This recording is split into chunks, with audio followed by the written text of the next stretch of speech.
Hello, all you beautiful, valid people out there. Thank you for tuning in to another episode of Homestuck. It is your boy, Jay Wilson, the most beautiful and dashing male to ever touch the face of this earth.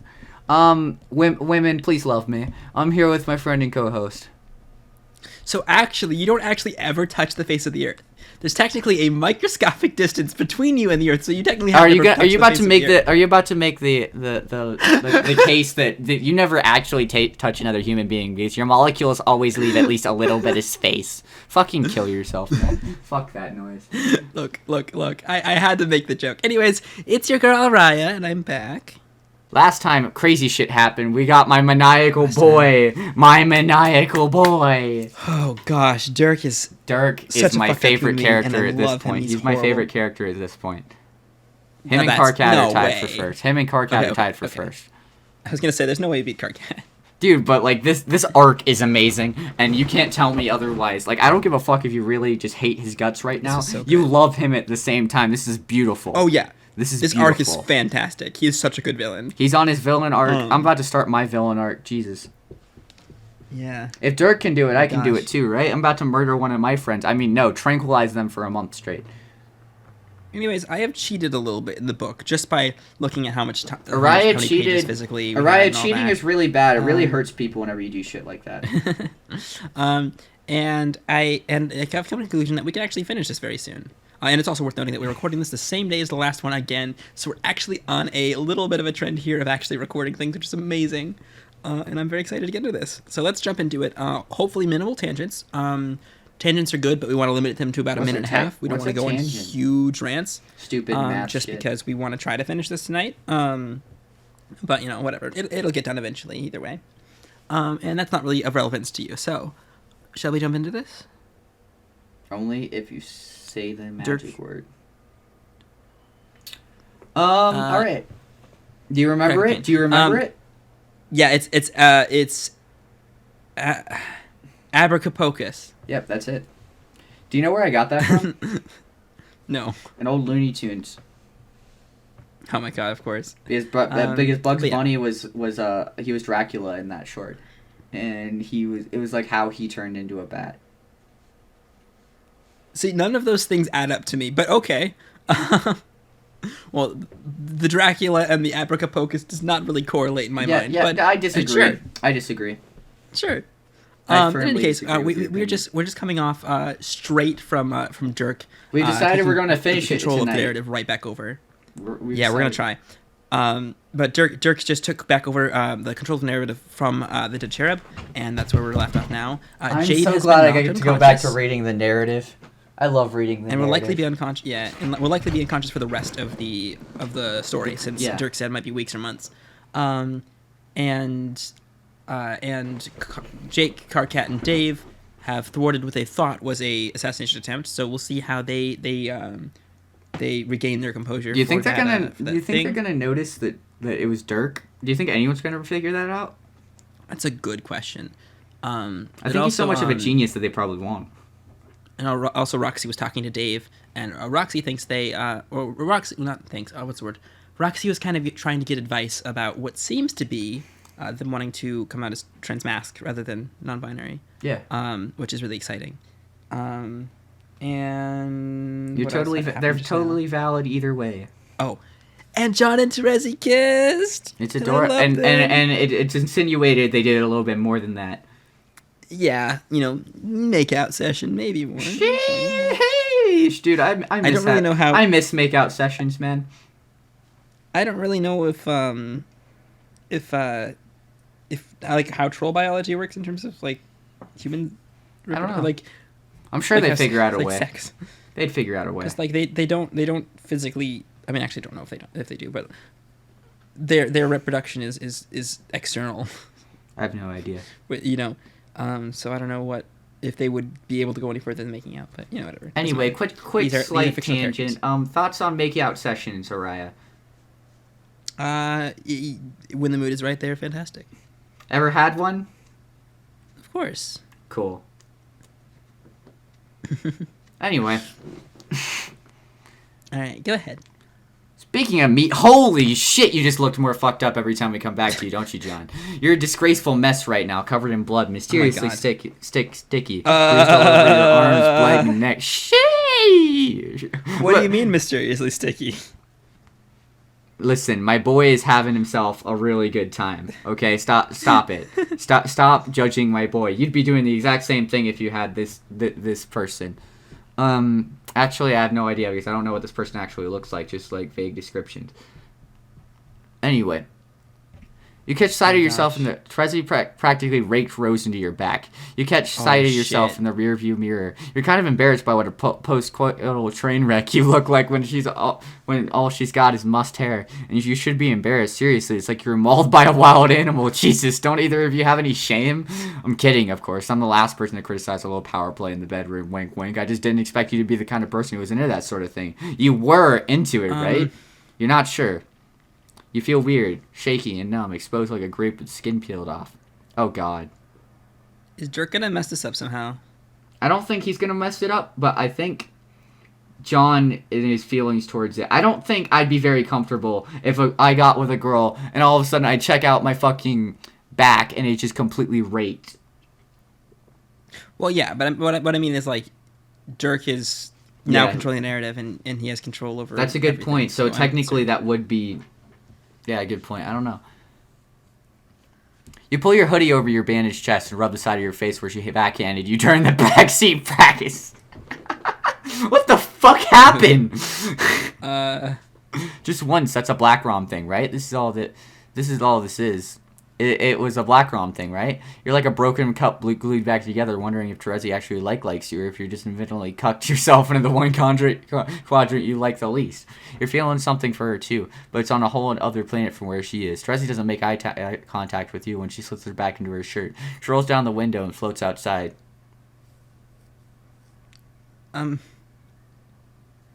Well, come on. You sit together on the hatch like when you first met up days ago. Terezi crawls into your... Wait, have they been fucking for days? No. They haven't. They were sitting there first, then they drove off. Sorry, I was terrified there for a second. Who can last for days? Sorry.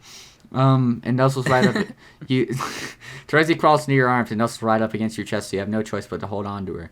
You have done it anyway if she asks because you're a total sap. The kind of guy who no doubt thinks banging a girl in a car is some deep, soul-shattering experience to bond you for life. Yeah, John, do you think that? You think that you and Terezi are basically married now? I give up.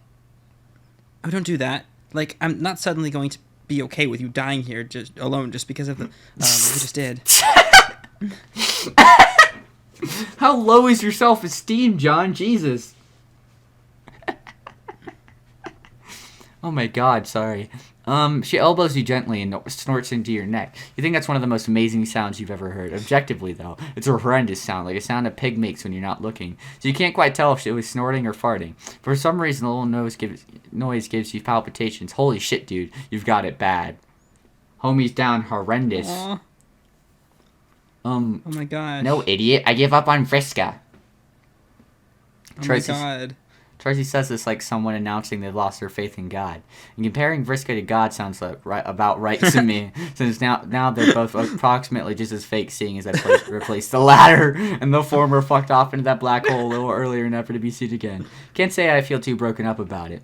But you, John, feel extremely sad. Not for Vriska, but for Terezi. You run a comforting hand up and down her arm.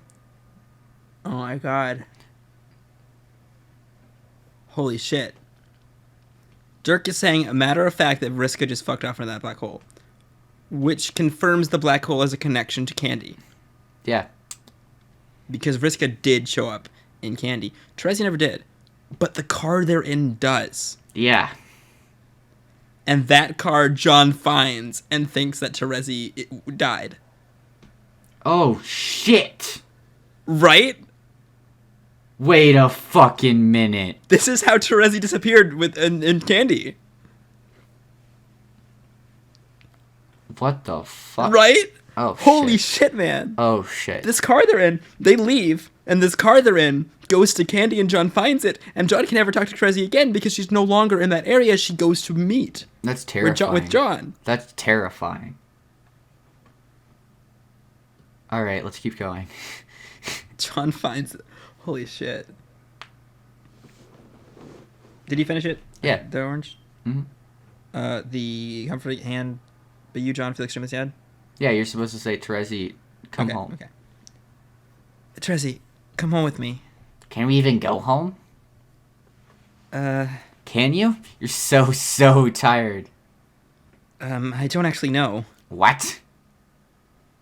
I mean, I don't know if I can use my retcon powers right now. I'm so... You feel the same way you did at the end of your battle with Lord English, 1 foot out of reality already. Like, you could close your eyes and sleep forever, but you can't yet, John. Try a little harder to stay awake.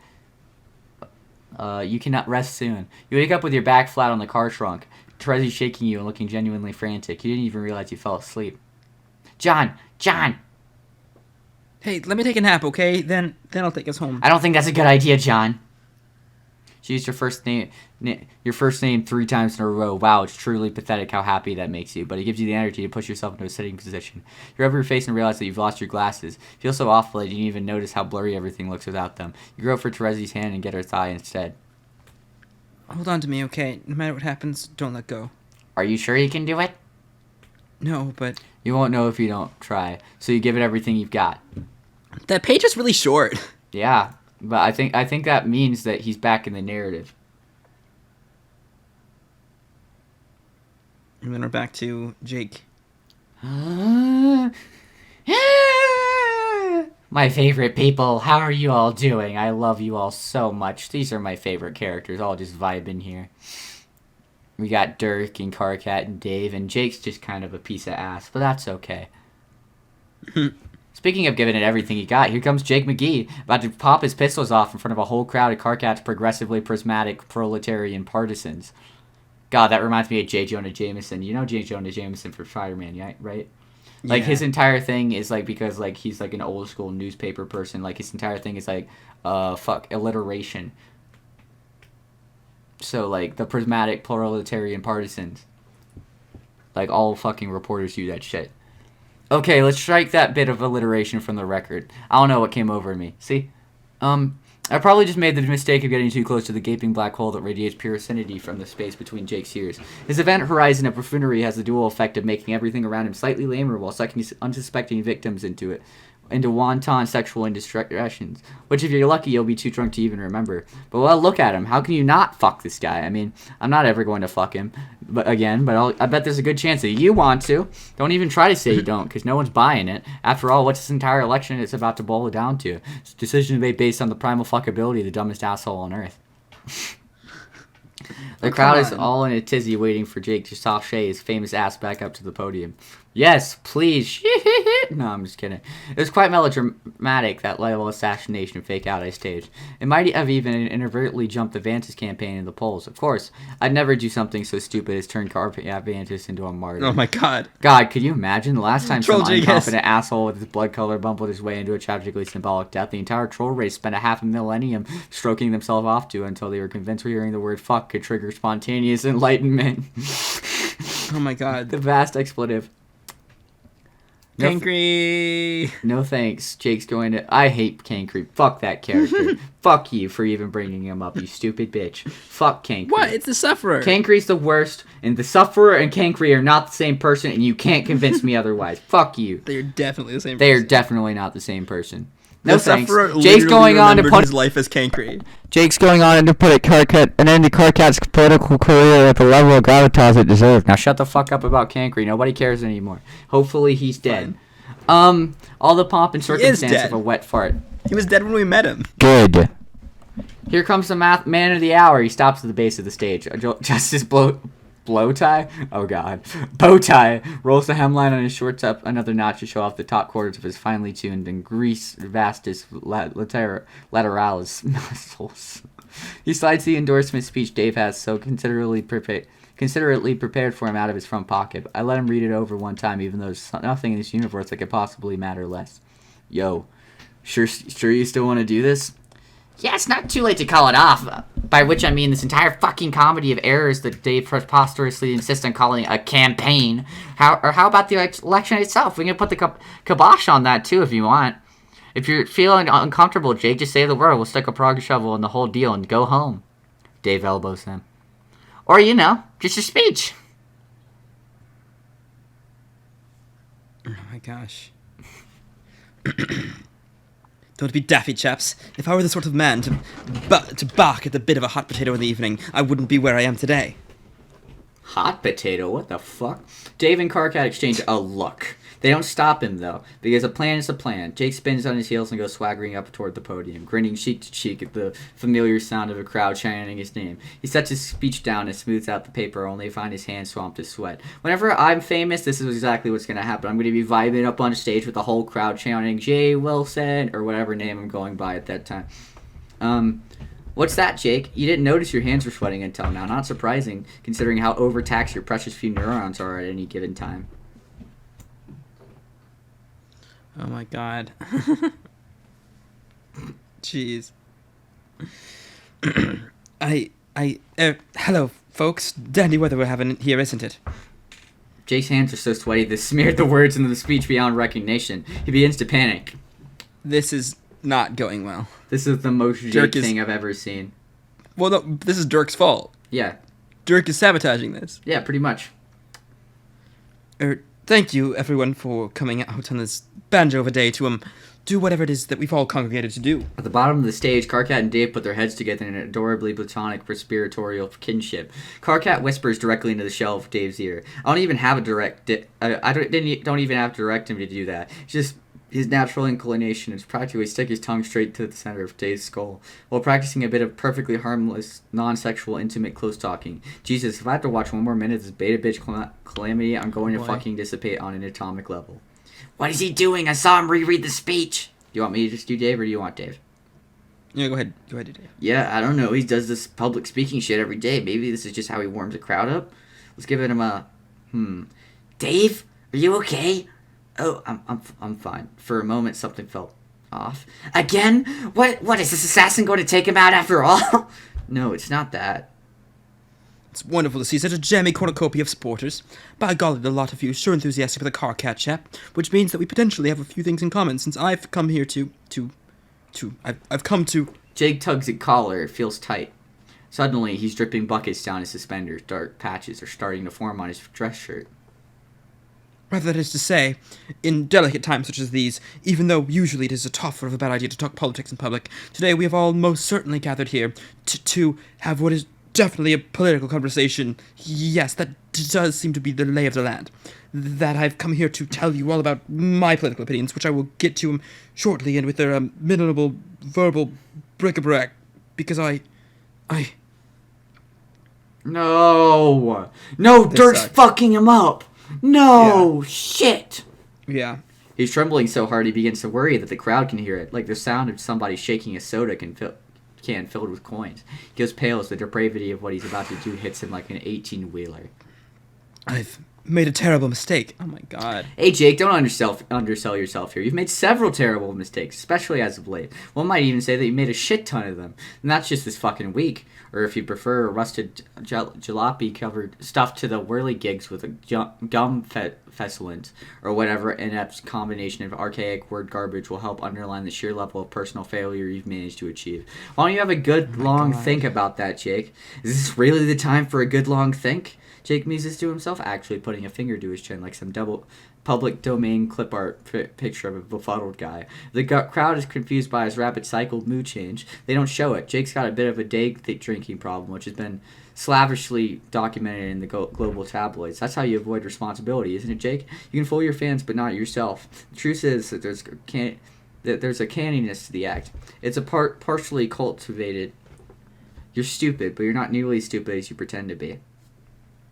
What in the devil was I thinking coming here? Why did I came to...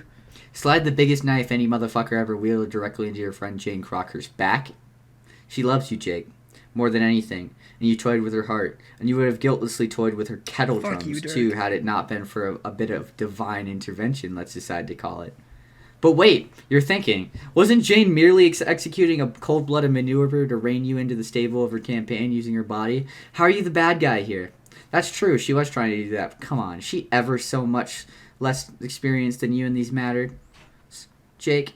And without certain invisible guardrails in place to prevent it, she would have thrown herself at you again and again with wide-eyed, girlish wonder. Or at least that's what you like to believe. That people can't resist you. That you have no responsibility for their feelings. That everyone uses you. That you're the victim.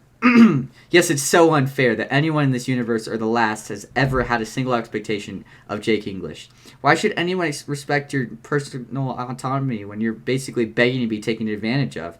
So tell me, Jake, which one of us is really the bad guy here? Jake begins to tear up.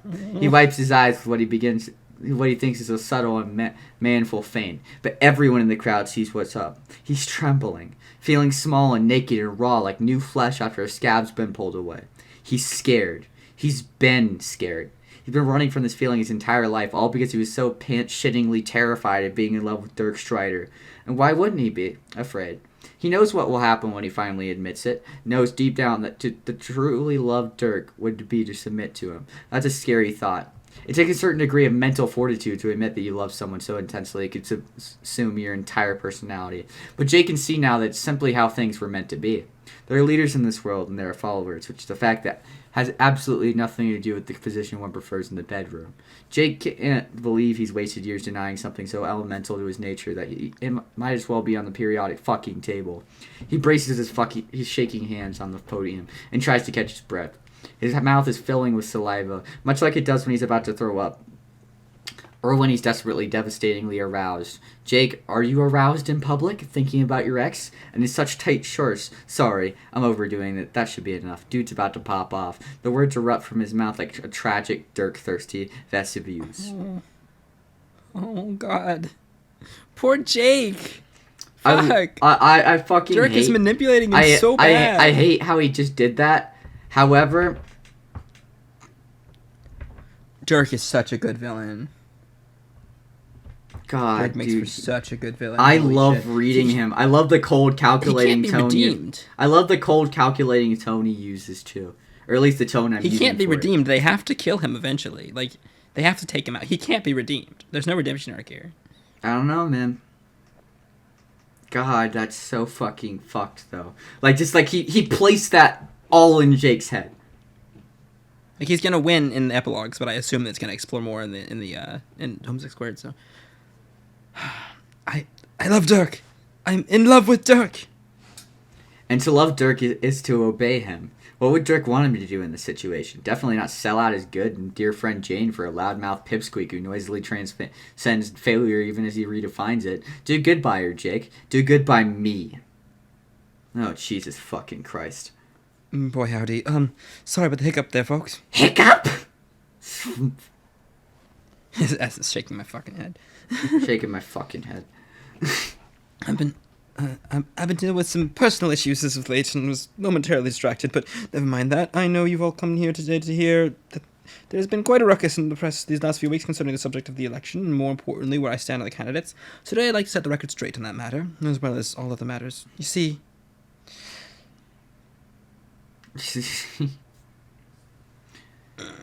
Oh no, is he about to do what I think he is? What the fuck is happening? Karkat whips his head around and sees Dave bolt toward the stage, his palm outstretched to stop Jake from doing what he thinks he's doing. He's fast, but not fast enough. Jake opens his big, dumb mouth to make the only important contribution to the plot he's ever or will ever make in this whole sad, pointless joke of a life. Having said that, God. It's not like we're going to sit around and listen to any more words come out of his mouth than we strictly need to. Christ almighty, what are we, masochists? Oh, that's enough of that. Let's see what John's up to. Dirk has no care, has no love, no compassion for Jake. He stopped caring about everybody except for Rose. Yeah. And even then, he's more just wants Rose to be him 2.0.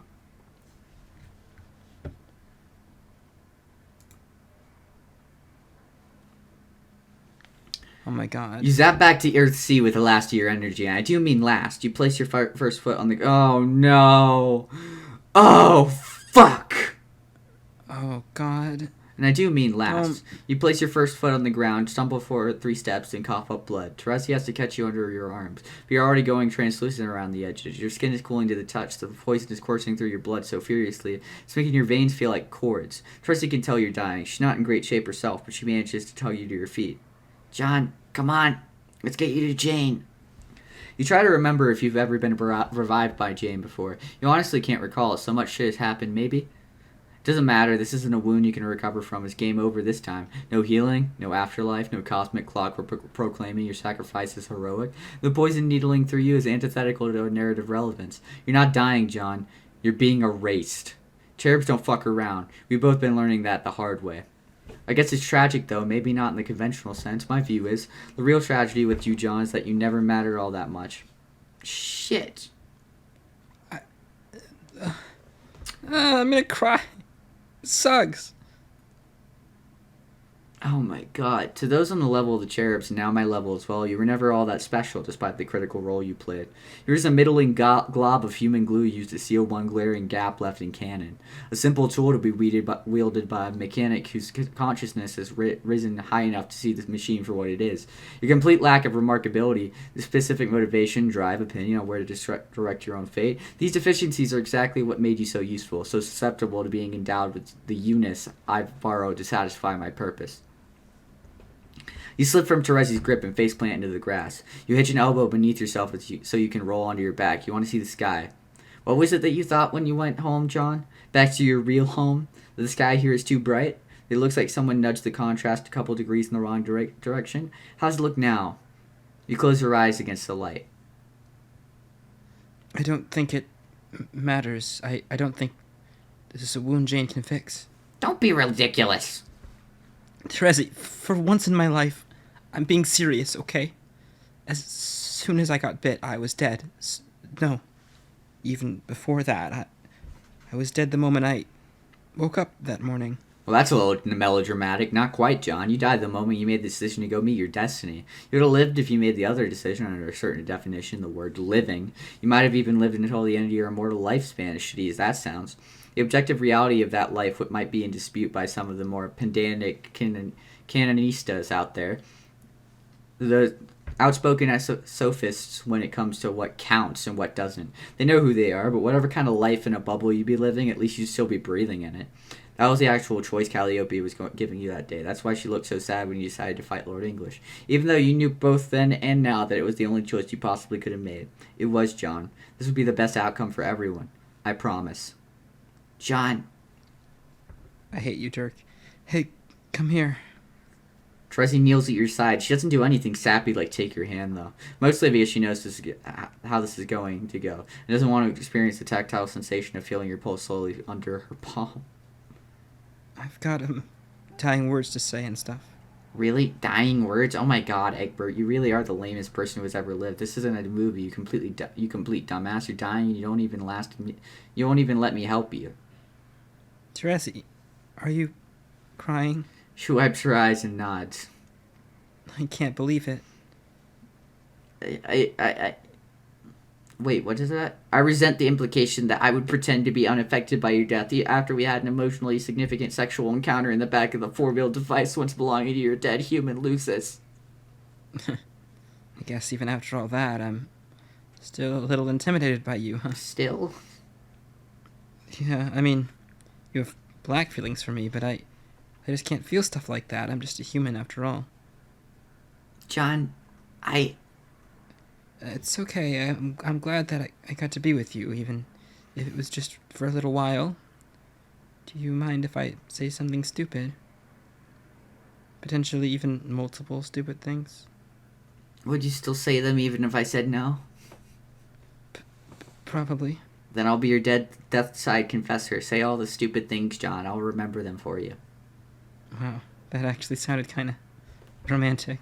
She doesn't confirm or deny the intent of her statement. She cries quietly and waits for you to say whatever dumb shit is rattling around in your poison-addled mind. There's a chilly breeze rolling in from the mountains. It rustles through the trees, breaking the perfect silence of an autumn afternoon. You try to touch your face, but you can barely see now. You miss, and lovingly caress the air instead. Your hand lands back on your chest. You feel blood soaking through your shirt. You're bleeding again. Oh man, now that I'm on the spot, I can't think of anything significant to say. I always hoped that if I was in this position, I'd have something really awesome and memorable to say, like Nick Cage would if he died. God damn it, John. Don't worry. I'll tell everyone you said something really cool. Would you really do that for me? If you want me to. I don't think anyone will believe you. No, they will. I promise I'll watch every shitty movie you like and find just the right stupid fucking quote. Something that nobody would ever just doubt John Egbert would use as his final words. They'll believe it. Trust me, I'll make them believe it. That's adorable, and I'm upset. I'm gonna cry again. I already cried today. Here we go again. Last video. Terezi, you know, I think I really... Don't you dare. I really love... Don't you dare fucking die on me in the middle of a love confession, I forbid it! But I...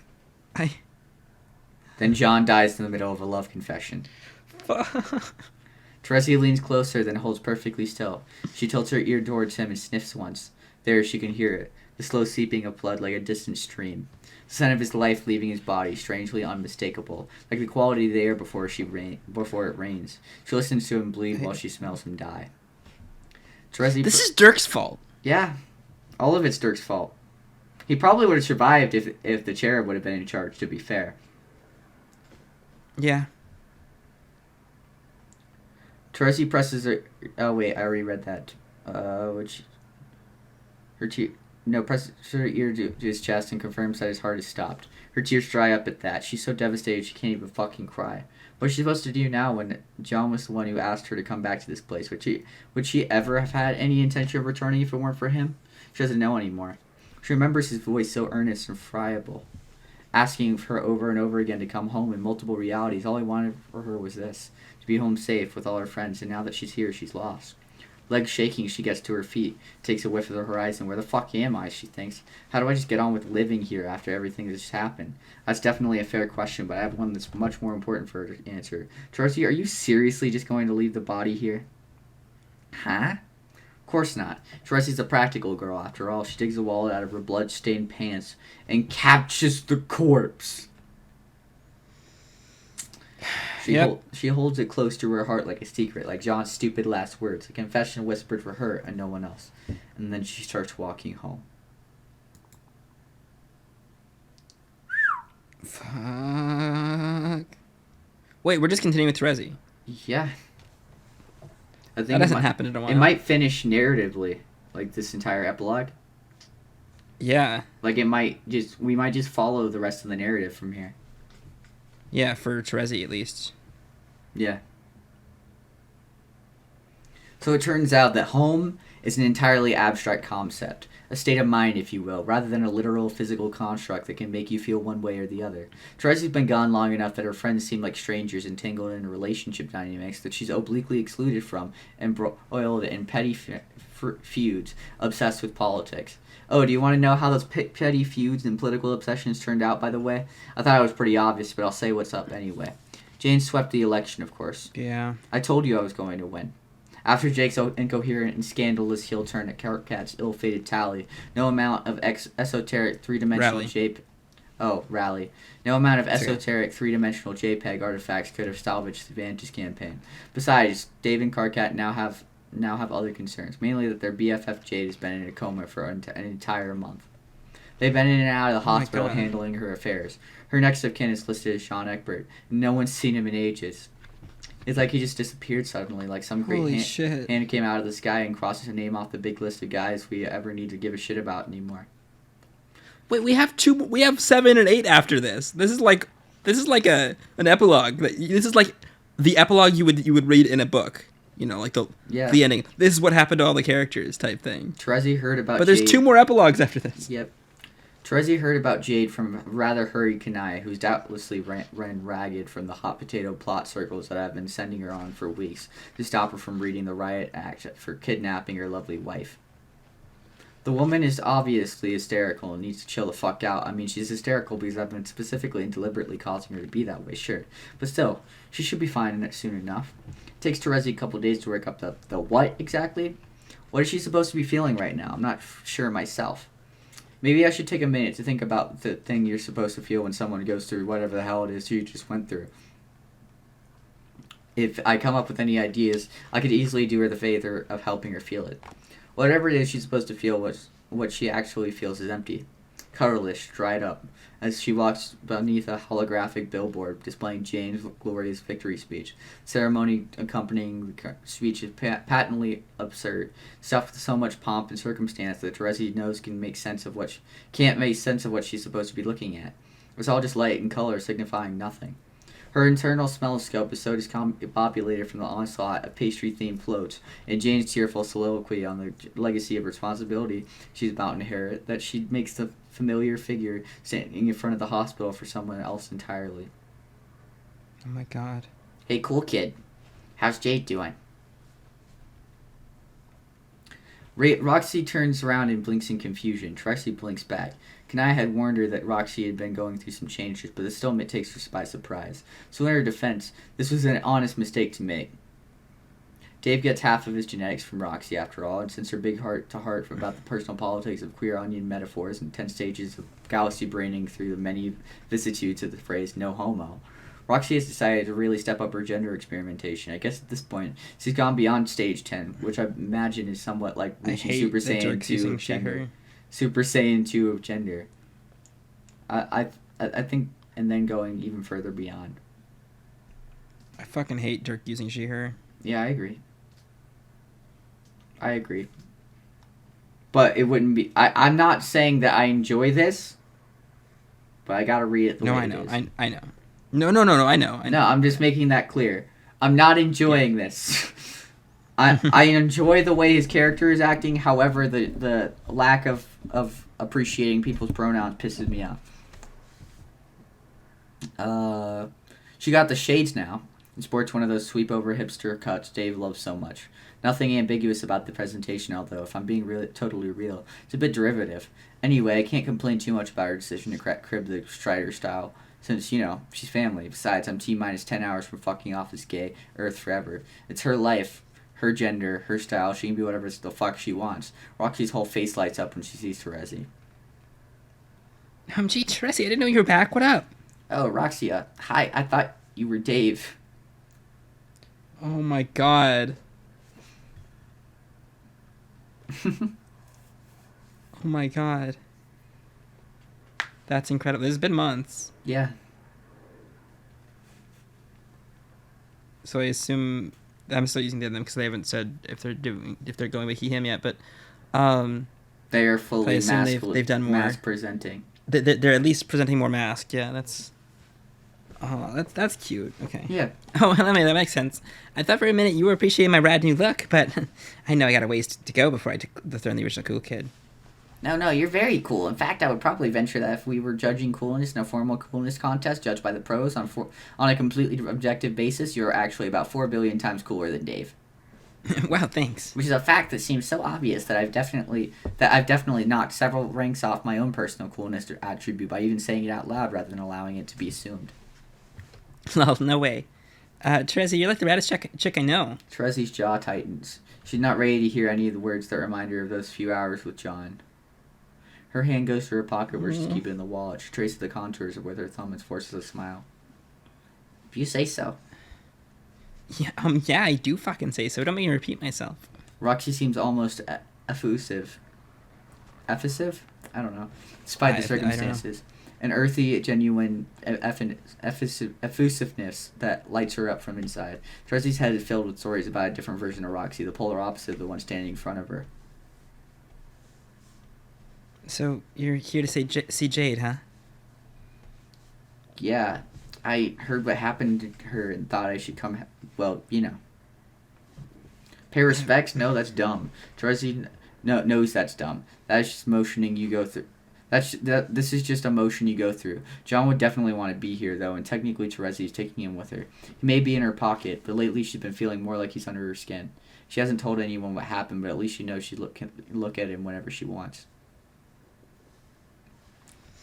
Yeah, it's looking grim. On one hand, she's just laying there, so there's not really a chance of her doing anything either evil or heroic to offer stuff permanently, but it's also been so long, it's like, is she just gonna sleep forever? Sleeping forever definitely sounds like a Jade move to me. Yeah, well, I feel bad cracking jokes about it, but I think it's what she'd want. Us having hope and all. Yes, where's Calliope? You two are still together, right? Oh, God. Back when Jade first got all effed up, Callie said something and it made them freak out. It took me weeks to convince them that it was safe to come home, but now I got the opposite problem, and they aren't leaving the house at all. They stay home all day with the blinds drawn, painting some weird ass shit in the walls. She probably saw the sniper. She might have seen. Maybe no, I mean, they would have. They would have saw. I assume they would have because like Dirk's monologue said they sensed their other self. Yeah. Or no, sorry. It's actually the Dead Cherub's monologue is that they sensed their other self, right? Maybe the other self didn't. Maybe since they stopped sensing it, maybe that's the issue. I don't know. Yeah, I don't know. No idea. What? It's not as bad as it sounds, I promise. Some of it's like weird and violent, like lots of nasty purple blood and nudity. Hmm? Yeah, yikes. But most of it is cute stuff, like various combos of all of us being happy and getting married and shit. Oh. It's candy. Yep. It's candy that they're seeing. Yep. Anyway, that's kept Callie kind of busy, so it was hard as hell to convince them to let me come see Jade at all. It's like they're traumatized and they think I'll drag whatever possessed Jade back into our home with me. Shit. Does Callie know what happened to Jade then? Maybe, I don't know. I'm not going to push them. Callie's got all kinds of hang-ups about their existence and their purpose and potential lack thereof. When they're ready to talk about it, I want them to be able to talk about it, you know? Mm-hmm. Yes, it does sound like pushing them when they're vulnerable will just backfire. Terezi startles a bit when her phone buzzes. Who could even be messaging her now when the only person she ever talked to is currently dead in her other pocket? She's intrigued, but she thinks better of worrying about it. It'd be rude to look at her phone while she's in the middle of a conversation. That reminds me, have you seen John lately? Terezi's heart skips a beat. It's almost as if Roxy is the one reading her mind. Why do you ask? No one else has asked yet. Roxy gives a hug. A conflicted look crosses her face, but I can't see past it. With a dead cherub out of the picture, the aura of void surrounding Roxy once again is impenetrable. Those baller shades aren't exactly improving my odds of reading her either. I'll say again what I've always felt about her on some level. Some riddles were never meant to be solved. He went back to the medium a while ago, right? I thought maybe you and he crossed paths? Terezi does not flinch. Her pleasant expression does not falter. She's got the appearance of confidence even when racked with indecision and grief. No, I haven't seen him. Oh, damn, that's too bad. Callie and I have been worried. Kinda hoped he would come back, or at least let us know what he's up to. Between this and what's going on with Jade, the lack of closure is going to keep me up at night. I'm sorry. I wish I knew what to tell you. Hey, it's fine. You can't fix everyone's problem. I know. Roxy pinches her lips together and examines Terezi over the rim of her sunglasses for a moment. Maybe having watched her own friends group suffer stress fractures recently, she understands the weight of those words as uttered by the specific person, because Terezi is a fixer, and it has been a very difficult lesson for her to learn that some things are simply out of her control. Maybe it's just that Roxy can hear the bone-deep sorrow in her voice. MFG, it's him, you fucking oaf. Oh my god, Terezi can hear. Mm-hmm. Oh my gosh. And yeah, he's going by him. That's cool. Mm-hmm. What? Who are you loudly whispering to? Oh, nobody. Oh, my bad. Why not send him my regards? Tell him he makes a kick-ass him for me. It suits the hell out of him. Not fucking telling him that.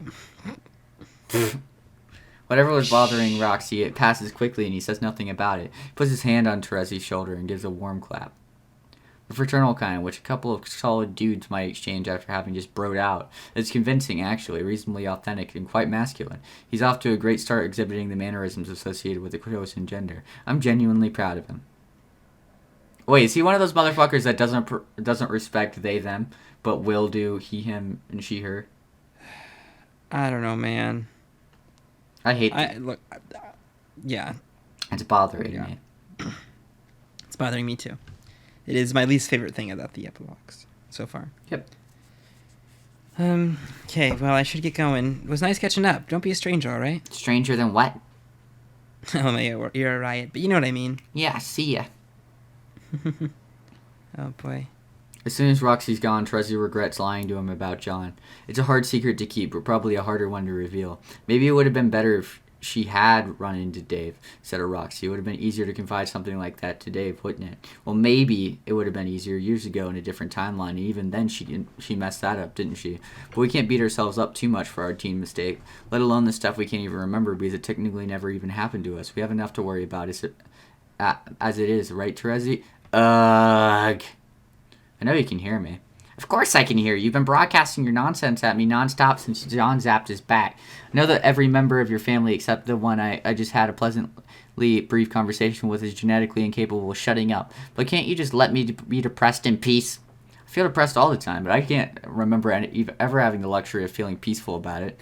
Why should it be different for anyone else? What do you want? Come on, Terezi. You don't belong here. You know you don't belong here. What the hell do you know about where I belong? And what do you know about what I know? Have we even had a single sustained conversation that lasted more than 10 minutes? To be honest, I'm not sure if I've ever exchanged any words at all. But why should that matter? Here we both are. It's a beautiful day. You've got your dead boyfriend in your wallet, and we've already managed to strike such a nice metatextual report. So hear me out. I know that you've always felt out of step here on Earthsea. I know that you could easily put on a brilliant act that would fool everyone. You could potentially do that for the rest of your life, but it will eat into you. Hollow you out like a parasite because you've always refused to allow yourself to be understood. You know you'll never be happy here, neither will I, because this place isn't for people like us. Dirk, I have no idea what you're talking about. You'll see. If you come with us, hey, here's an idea. Why don't you bring him with you? Him? Yeah, you saved his body for a reason, right? Maybe it doesn't even have to be the end for him. Endings are kind of overrated anyway. I'll give you some time to think about it. My door is open, but not for long. And I do give her the time. I use the throttle back a bit, just enough so that I'm not whispering directly into her ear when she slips the wallet out of her pocket. She clutches it so hard in her palm, she's digging dents into the leather and bites her lip. The gentle breeze is all she can hear. It's louder than my voice, in a somewhat understated way makes my case for me more persuasively. She knows I'm right. Is Terezi going to join Dirk on the spaceship, and then we just we didn't see her in the end of I think that's what's happening. Is that she has in order to save John. That's what I'm saying. Because that's Dirk might be able to make a body for John. That's the only reason that she would. Oh my god. Shit. And then it's to Dirk and Rose. Oh boy. We make a quick stop back at Rose's apartment. She understandably wants to pack a few things before we leave this planet forever. Not a whole lot, mind you. It's not like she'll be needing any clothes from now on. Oh, come on. Can we keep our minds out of the gutter for more than 2 fucking seconds? That's not what I meant. She'll have to leave her current body as soon if she's going to survive this absolute realization of her ultimate self. The new body I've made for her won't have too much use of her usual ensembles. That's all I was saying. Do you really need all this crap? Rose is sprawled out on her bed resting. It's pretty much all she can bring herself to do these days, but in spite of her physically incapacitated state, her stare tracks me intently as I root through her belongings as her behest. No, I don't need it, but I'd like to have it. Some of it, just the important things, the memories that matter most. We're gonna make new memories. We have countless millennia ahead of us, the entire breadth of infinity. The past 70 years on this planet are cosmically irrelevant. When we get to where we're going, we won't even want to remember this benighted rock anymore. Rose opens her mouth to launch into what would surely lead to a belabored and cyclical argument, but she doesn't have the strength. Cyclical. But she doesn't have the strength. She groans instead. I know it frustrates her. It frustrates me too. That's why I want her to get out of here as soon as possible. I let my voice soften. So, Rose, everything's gonna be fine. But Dad... No, shit. Oh my god. He has her under his thumb.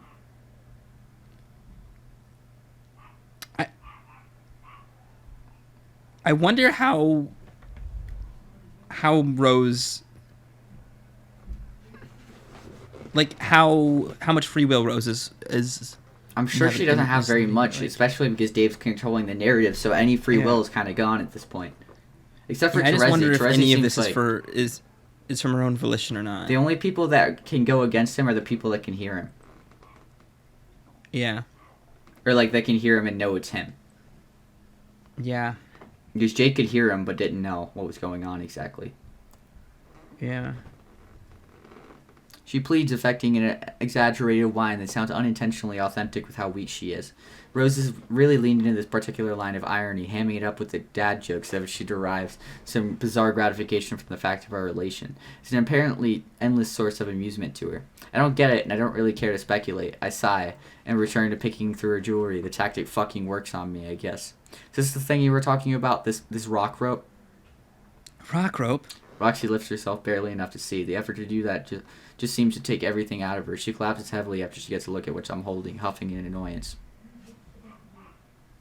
First of all, the word for that object is a necklace. Second of all, does that look purple to you? Don't patronize me while I'm dying. I can't make heads or tails in any of this shit. It's a big pile of shiny garbage. If you're so concerned about it, why don't you come over here and pick out what you want to pack yourself? I expect at least an aggravated retort, but nothing comes. I glance back and see their eyes have grown glassy and distant like two round-cut amethysts. Her smile seems due to less fondness than stupefaction. The circles under her eyes are dark, and her head is cushioned on an arm bent beneath it. Keeping her eyes trained on me seems to be the only energy she'd be able to expend anymore. The omniscient sickness is wreaking havoc on her. I should hurry up.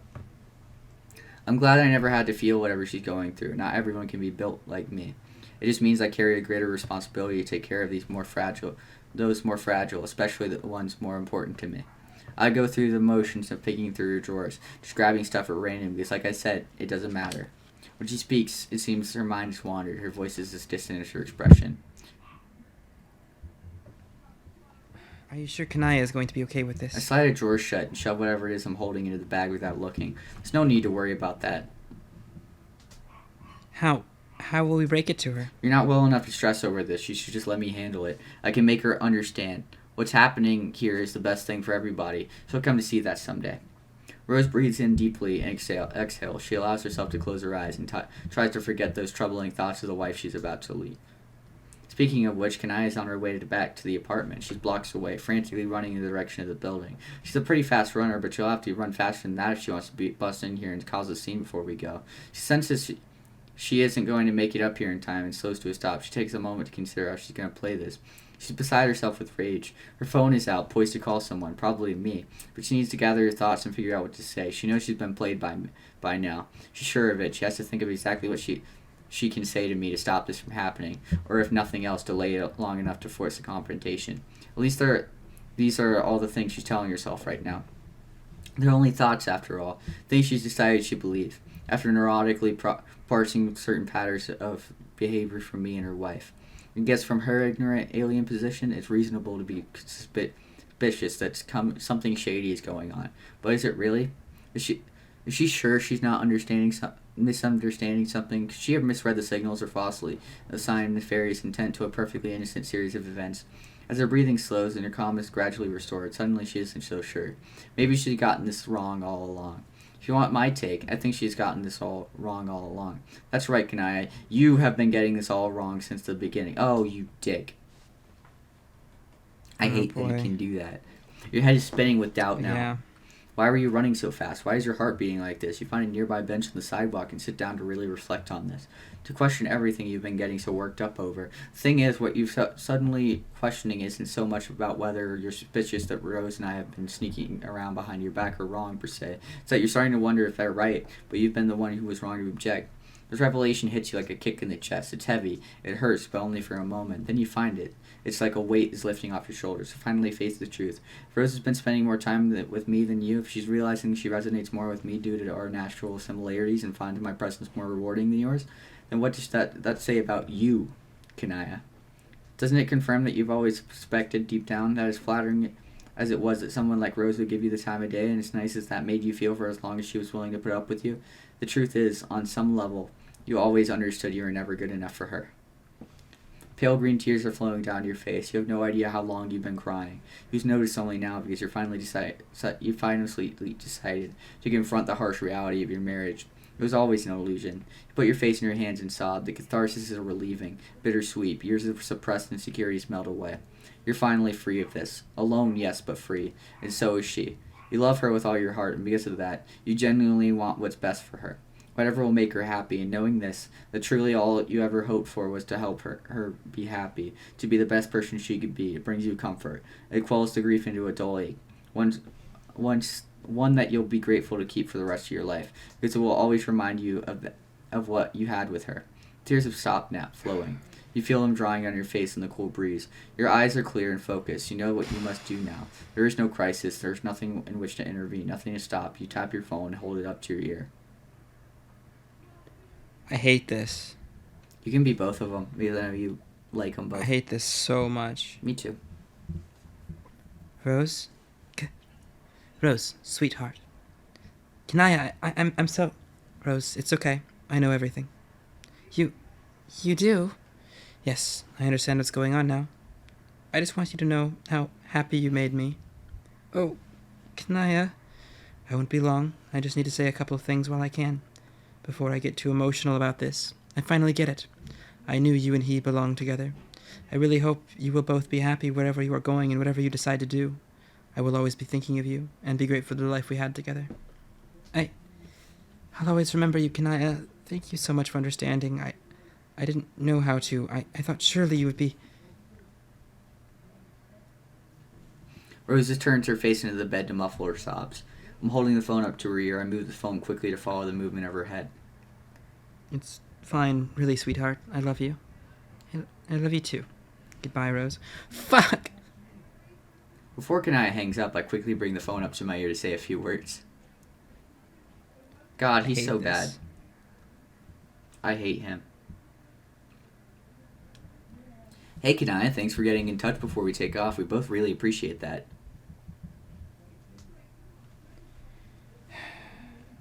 Oh, sure. I'll take very good care of her, I promise. Thank you, Dirk. Hey, one last thing. Before you head back to the brooding caverns or wherever, think you can do me a favor? Of course. You've probably heard by now that Jade is sick in a coma or something. She's in the hospital. Yes. I've got an antidote for that, medicine of sorts. If you give it to her, she'll wake her up almost immediately. Left it here on the counter in your apartment. You can come pick it up and bring it to her at your leisure. I see. Yes, I can do that. Awesome. Well, later. I hang up and toss the phone on the floor. She'll be here soon, so it's time to wrap this up. Rose is exhausted, emotionally, physically, the works. She's nodding off, but struggling to stay awake. She doesn't want to miss anything important, but there's nothing left to do here. There's no reason to put any more strain on her than necessary. I pull out a syringe full of the same stuff as usual. Worked wonders on Jake, then Jade should knock out Rose well enough for the long ride ahead. I inject it in her arm, and her head drops down almost instantly. I pick her up and carry her like a sleeping princess. It slips my mind to bring along her bag of stuff. I walk to the sliding glass door, open it, and we fly away. Fuck. End of epilogue? Yep. But anyways, holy shit. That was a lot. What just happened? That was quite a bit of things that all occurred. So Dirk, Rose are leaving, and Terezi may or may not be going with them. And Kanaya just got her heart broken. Do not know. Kanaya got her heart broken, and was very much so used by Dirk to make Rose not feel bad about leaving. To manipulate Rose yet again. Oh boy. All right, Epilogue 7, and Epilogue 7 is just as short. Epilogue 7. It should be the same length. I mean, my guess is about the same length as Epilogue 6, considering the page, the thickness of the pages in the physical copy. Gotcha. That's what I'm judging this on. Makes sense. And then it should be pretty short. Sounds good. I'm not complaining. I mean, we're at 38. We're close to that 41 number that Candy had. I'm assuming there's going to be more than 41 pages for me. I don't know. But the slider's really really small, so who knows? Oh, that's a good point. Anyway. But before we get completely out of Dodge, there's one more trifling matter I'd better take care of. It's a big day, but not for one my dear Brotherson and his irascible... I don't know. Irascible boy-wife seem to be relishing. Dave and Karkat are both squatting in their shameful bunker of defeat, all the curtains drawn shut so the sunlight cannot disturb an atmosphere that was carefully cultivated to facilitate their sourpuss moping. The only illumination is emanating from their television screen, which broadcasts this bright and sunny scene of Jane's inauguration. She stands at a podium in front of the crowd of thousands of her adoring fans and subjects, belting out one killer speech. I wrote it, so you know it's good. But the mood in here is heavy, I think. They've been coding on denial for a while. But today is the day they have to... Wait, they've been coasting on denial for a while. But today is the day they have to finally accept that there are no takebacks, no do-overs. Jane's the president, and that's that. Karkat's all balled up in the couch as he stares hatefully at the televised production. He doesn't look up when Dave walks back into the room carrying 2 massive bottles of liquor. Hey, want to get drunk? Huh? Hey, are you okay with reading this entire page by yourself, or I don't mind. But you okay, can if you want to. If you want to read, I just took a quick scroll and there's nobody else in this page. If you want to read, you can. I don't care. You can have Dave if you want him. But if you want to do everything, then go ahead. But if you would rather not read this entire page yourself, then I will read something. No, I don't mind to read it all myself. I just don't want you to feel like, you know. Yeah, no, I'm having fun. I'm paying attention. I just love I love reading these characters. So well, be my guest. We don't have very much opportunity to do it, so hey, very much more opportunity. Want to get drunk? Huh? I went out and got all this fucking booze. You got booze? Yeah, check it. You actually went and got it. Like, you literally left the house, exchanged currency with a real-life person to obtain alcohol. Yeah, I walked into the boozery all pigeon-toed and embarrassed like some fucking hooch-nut noob. Was all like, yo, what's the most pathetic thing you got to drink yourself to death with? The boozery? Passed right by the box wine, the bagged wine, the shots they put in those little blister packs by the register, the wine in the little sippy cups with the disposable plastic straws like juice for fucking babies. I made that last one up. I don't actually know anything about alcohol.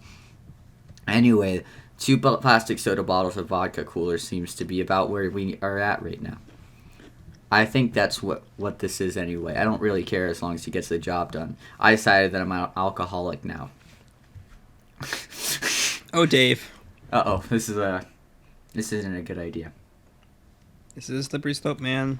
I've always found inebriation to be distasteful, really. Never understood the personal appeal of it, and after seeing how indelicately its effects have touched the other members of our family, I can't help but feel like it's a waste of everybody's fucking time. I'd have half of a mind to tell him to dump it all in the sink if I weren't cutting it down to the wire as it is. Bro, you know what? Go fuck ahead, bro. Go the fuck ahead, bro. Might as well help him ease those ridiculous inhibitions for once in his life. Slide the stick out of his ass. Maybe slide something else up there instead, wink wink, if you catch my drift. But if I don't want to get ahead of myself here at this stage, anything can happen. Dave sits beside Karkat on the couch and sets the alcohol down on the table in front of him. He sinks heavily into the cushioning with a sigh. Have you now? Yeah, it's never too late to develop a substance abuse problem. I've been thinking about it for a while, and it seems like it's the time for me to finally get on the wagon and not being on the wagon. That's really great, Dave. Thanks. You're so fucking heartbroken. Thanks. Anyway, how's the inauguration? You having a good time dwelling on every tiny little factor that cumulatively led to our electoral defeat, and how if just one thing had been different, would have been up there? It would have been us up there? Again, you and I both know nothing mattered in that campaign but Jake's fucking speech.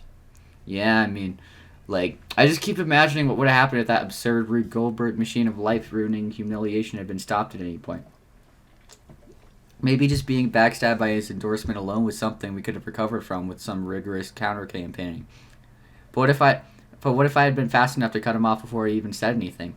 What if I hadn't accidentally fallen out on him on the stage when I was rushing over there to stop him? What if he hadn't freaked out like I set off fireworks next to a Nam whatever, and started trying to fucking scrum me? What if I just backed away from his punch with my legs like a normal person instead of warping the flow of time to escape, causing him to become so startled he shit his pants? What if I hadn't gotten so visibly grossed out by the smell that even the people watching it on TV could tell what had happened? What if he hadn't started sobbing when the audience in the front row started throwing up?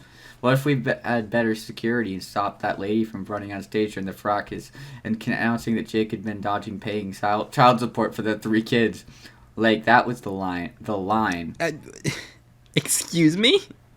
It wasn't that bad, you think? That was a lot of things that we didn't see happen. Yeah, we always miss out on the best parts, don't we?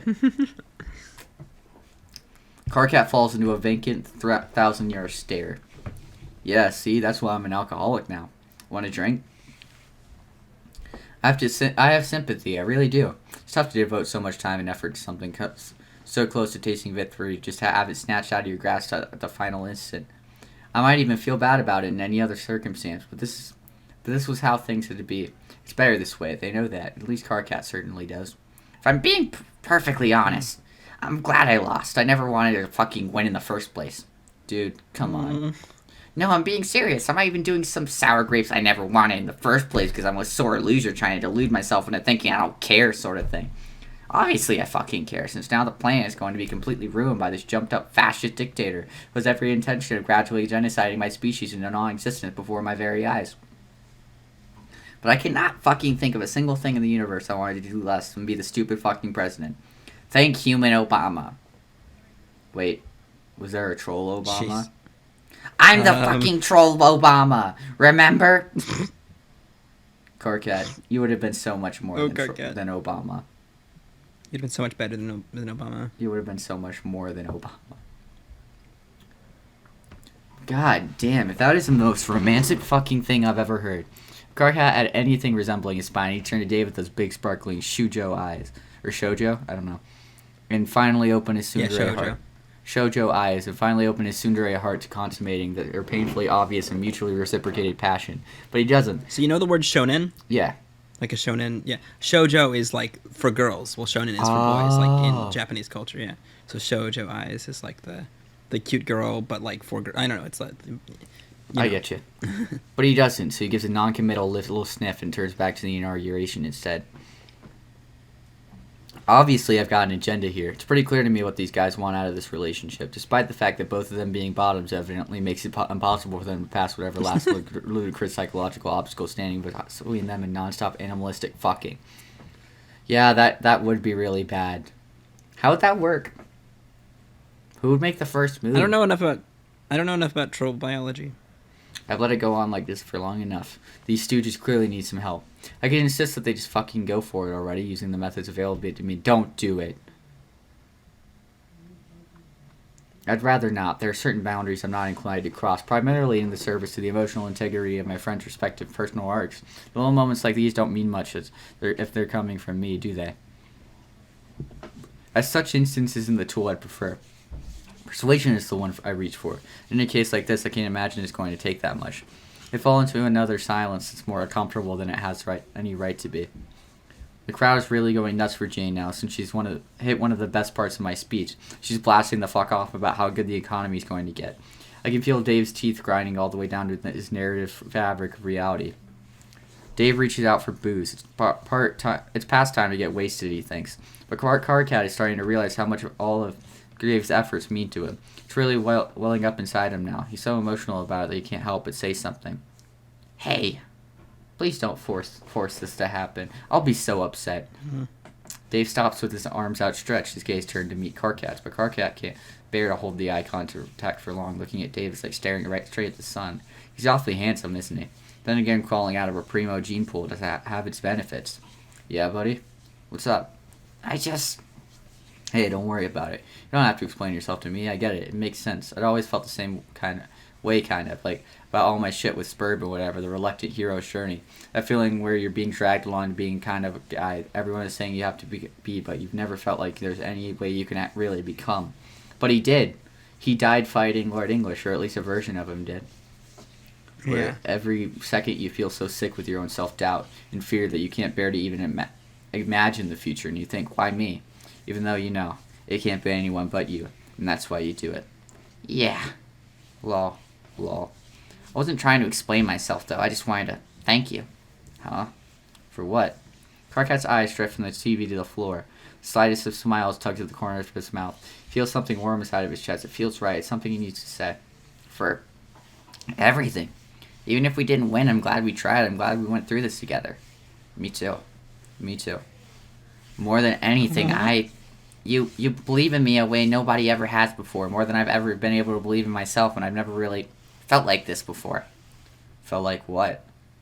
I mean, like, you know, it's not like I've never had friends before, people I care about, but when people tell me they care about me on some level, it's hard for me to really buy it. They can list whatever justifications they have for liking me, and it all feels like bullshit. It's like, are you fucking kidding me? You can't really expect me to believe you seriously think this is about me. There's no way you actually see me that way. You just feel bad for me. You're talking down to me like I'm some sort of pathetic wiggler who needs to be coddled. Or you're just imagining whatever way you wish I would be, and some person who's better and smarter and stronger and kinder and more valuable than the person I really am. I can never understand why anyone I care about would ever waste their fucking time on me. But with you... Oh, this is love. we're getting it. DAVEKAT. DAVEKAT. This is what love is on a general state. Yeah. It's constantly feeling like you're not good enough for anybody, but that one person makes everything feel like it's alright. Yeah, oh my god. Karkat draws a breath I love this. and curls up on himself. His instinct is to pull back, but he's fighting it now. He needs to see this one through to the end. But with you, it makes sense, I guess. When you say something nice to me, I'm like, yeah? Okay. That's it? Comprehensible? I see how you got from point A to point B. I can know you the way I do and think about who you are, and I can understand why you'd want someone like me beside you. I don't have to wonder what's missing. You're on my level and I'm on yours. I believe that you see me in front of you the way I actually am, for better or worse, and still like me anyway. So even though it's still hard for me to believe in myself a lot of the time, I believe in you. So I don't need to. So what you're saying is you believe in me who believes in you.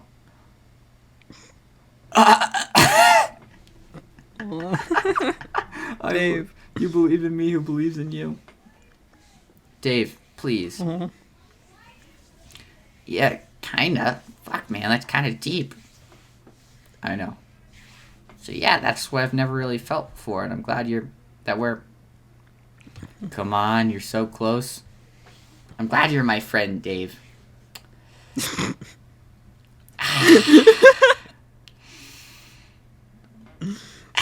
Jay, I'm so glad that you're reading this page by yourself. You needed to read these characters in this moment. God, what the fuck just happened? He was right there. Right there. I think you're agreeing with Dirk. Oh, for the love of God.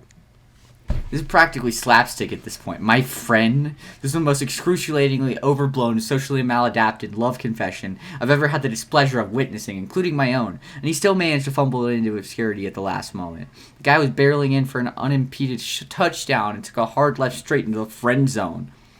It's not like Dave is stupid, he's picking up on the subtext, it's just Karkat's cop-out that's filling it with doubt. It was a little too obviously sentimental. So obvious that maybe the friend thing was a deliberate warning. Maybe relationships aren't a thing Karkat can really do. Maybe Dave crosses the line to ruin everything. Fed is excruciating liminal space, something more than friendship, but not quite love than nothing at all. I look Dave right in his mind's eye and tell him to cut it the fuck out. He wants it, you want it. Just go for it, my man. It's now or never. Oh, same. Ah, son of a bitch. I feel like you can feel like my anger here. Yeah. Like, I mean, we've got some of this page left. I feel like this is gonna... If this doesn't work itself out, am I allowed to throw a fit, like a temper tantrum? Sure. I mean, just don't sound too much like Dirk. Because Dirk is kind of evil right now. Listen, we can agree. You can agree with bad people sometimes. Sure. I'm drawing blanks thinking about like what I think. Examples? Yeah, exactly. I don't have any examples of shitty people I agree with, but I'm sure there's at least one I do. Like, hey, you're like transphobic and homophobic and racist, but like we like the same band. But your taste in music, on point. Yeah, exactly. Jeez. Like you know, like I can't just like completely say somebody has no value because they're a shitty person. No, I know, I get it. It's just funny to me. Like, I had this argument with Theodore once, like, where we were sitting there, and I was talking about how I thought that Daniel Radcliffe wrote Harry Potter. And he was like, you know, as funny as that kind of is, I really don't think that it's right to take somebody's... Just because they turned out to be a shitty person, you can't just take their name out of the equation entirely. Well, I mean... Because, like... Yeah, but it's a joke. On Theo's idea of it is that it takes away, like, any kind of, like... What's the word? Like... I can't find the word for it. I don't necessarily disagree. I mean, like, it's a joke. Like, nobody actually believes Daniel Yeah, Radcliffe wrote Harry but that's Potter. the thing. I was saying that as a joke, and they didn't even like that as a joke. You know, he was like, no. And I was like, that's fair enough, but I'm going to continue to make the jokes because I find them funny. Yeah, yeah. I mean, I think they're good, and also, like, we do need to find a way to make people aware that J.K. Rowling isn't a good person. Yeah, exactly. And has written a lot of negative things into Harry Potter. Yeah, like a lot of things you wouldn't even notice if you weren't thinking about it. Yeah. And there's just, like just the whole idea of the wizards, like literally throughout, see, J.K. Rowling actively calls people who are not Harry Potter fans, muggles, right? Yeah. And then that's literally what the bad guys of the first book do. Mm-hmm. Is think muggles are worthless, and that, well, like the bad guys in Harry Potter are all about eugenics, purebloods. Yeah. Right? Eugenics. You have to be a pureblood wizard. Muggles are of no value. And like J.K. Rowling turns around and calls the fucking non Harry Potter fans muggles, and it's like, what the fuck, man? Yeah, it's really fucked up. Like, I really don't like. I'm not saying that at all in a way but... where I like J.K. Rowling. I don't think there's ever. I don't ever want to be painted in a light where I think that people think that's my opinion, you know? Yeah. And honestly, like, the other thing is, in the Harry Potter universe, a lot of the wizarding world does agree that muggles suck. A lot of the wizarding world believes that they are better than muggles. It is a form of eugenics because they only because they most of them don't breed with muggles. Yeah, and it's seen as taboo to breed with muggles. It's completely and utterly bothersome in my opinion. What the fuck? Like, the world is just so elitist, and it's as much as I love like the story of Harry Potter, there's a lot wrong with it. Yeah, exactly. And I just think that needs to be brought to the forefront, but I also agree with Theodore's point. Yeah, no, yeah. I mean, I definitely agree with him. I just also think that the jokes are of more value than just being funny. It's like listening to fucking what's that guy's name? Fucking the one of the guys who get one of the musics. There's so many musicians who got outed as bad people. I can't even bring in a specific example. It sucks. For example, Tally Hall. Yeah. That's the first thing that came to mind, but I was thinking. But yeah, just like there's so many people. Yeah. Yeah, it's just I just have a lot of problems with it. Yeah, but for sure. I think it's R. Kelly. R. Kelly's who I was thinking about. Oh yeah, that as well. There's a lot of the thing is it all boils down to there's a lot of I feel like the jokes have a lot more value than just being funny. Yeah, I second that opinion. And it's not they also kind of talk about in a way that allows us to share because maybe someone hears the joke and they're like, oh, what why, and then you go, oh, because this, yeah, and it's like agreed. Then you're almost it's almost an educational thing. It's like Phil's that made Minecraft.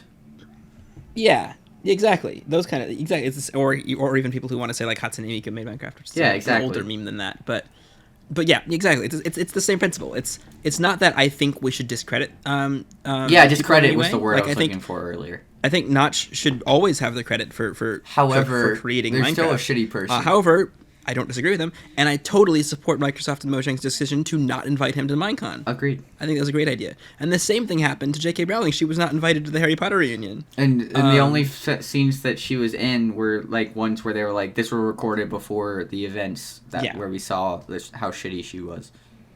Yeah, exactly. And I totally support that. And it's like, never discredit them in terms of like, and discredit's not even the right word because that word is used as like a, take what this is with a grain of salt. Yeah. But I mean, like, never take credit away from somebody like that. Like J.K. Rowling still deserves the credit for creating this world of Harry Potter and these characters people love. Mm-hmm. However, there's a lot wrong with it, and that is intrinsically tied to her point of view on things, which I disagree with, and I think is inherently problematic, and we need to talk about it. And it's the same thing with Notch. Exactly. I think just in general that I'm just trying to explain my take and like the takes that I've heard as counters to it, because there's always counters. Yeah, of course. That makes sense. But anyway, back to this absolute bullshit. Dave, say this shit or I'm going to throw a fit.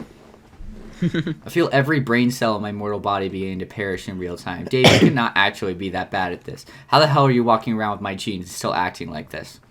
So, look, even you can manage to top this guy. You've got it easy, dude. He's gonna open up for you like like you just rolled up on a Denny's at 3 a.m. with all the boys in a Groupon. You can do it right here on the couch if you want. Dave crunches up his face a little like he's constipated. Okay, maybe I'm getting a bit worked up. I need to dial it back. Is something wrong? Huh? No, sorry. I just had an absolutely insane train of thought that kind of sent me for a loop. What? No, it's extremely better that I don't tell you. I kind of forgot what we were talking about because it was so awful. You're talking about Karkat's feelings. You're talking about Karkat's feelings? He just dropped some touching-ass bomb about believing in you, believing in him, or whatever. You should really get to the root of where this is all coming from.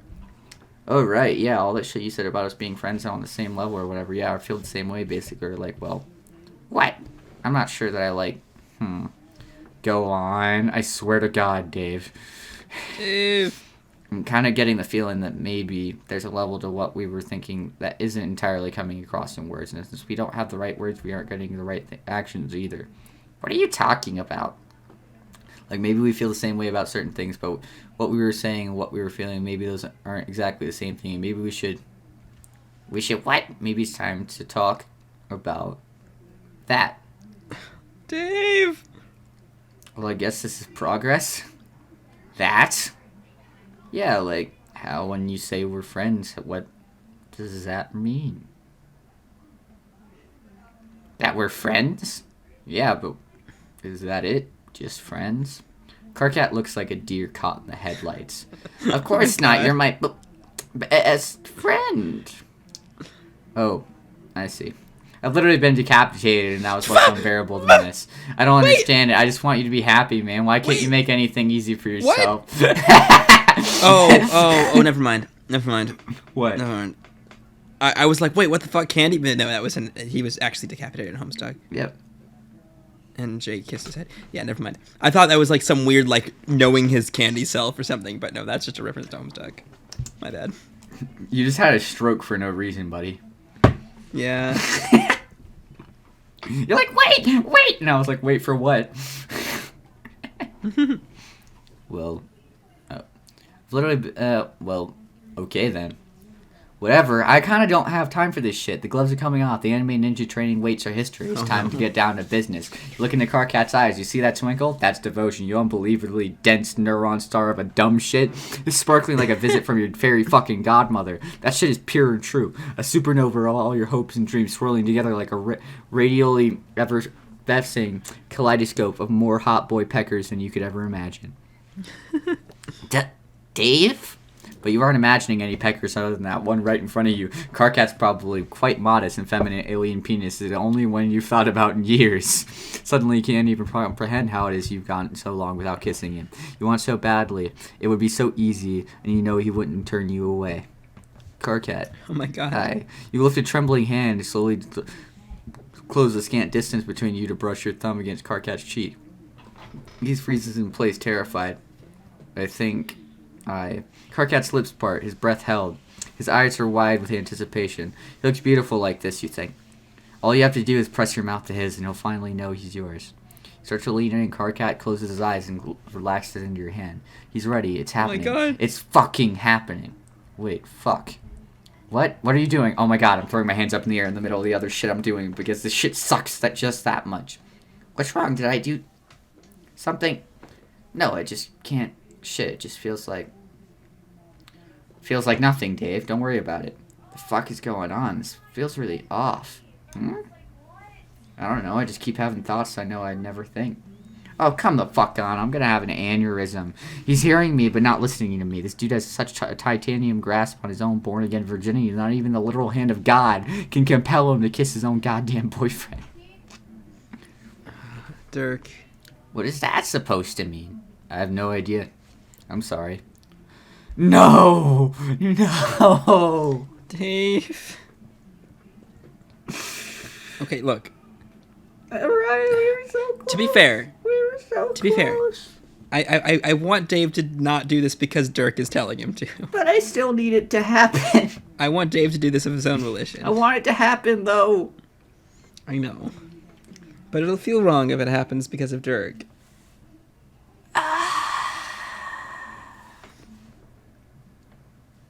I told you I was gonna throw a tantrum, motherfucker.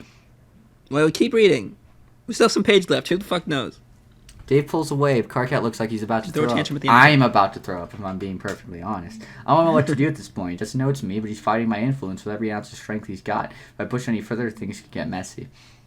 Epistemologically speaking, I could try more of a backdoor approach and nudge them towards the sauce, but I don't know if even that would help at this stage, and the timetable for direct physical intervention is fairly limited. Take a deep breath and get myself under control.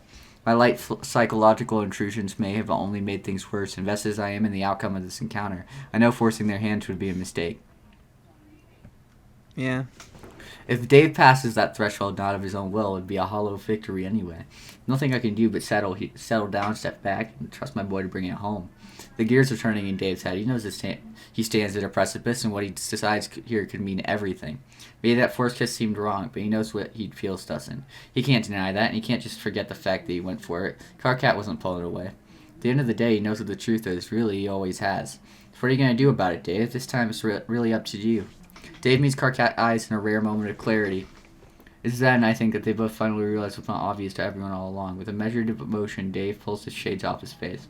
Karkat was stunned before, he's even more stunned now. The privilege of a Strider-Eye moment is about the most earth-shattering experience a young man will ever have in his life.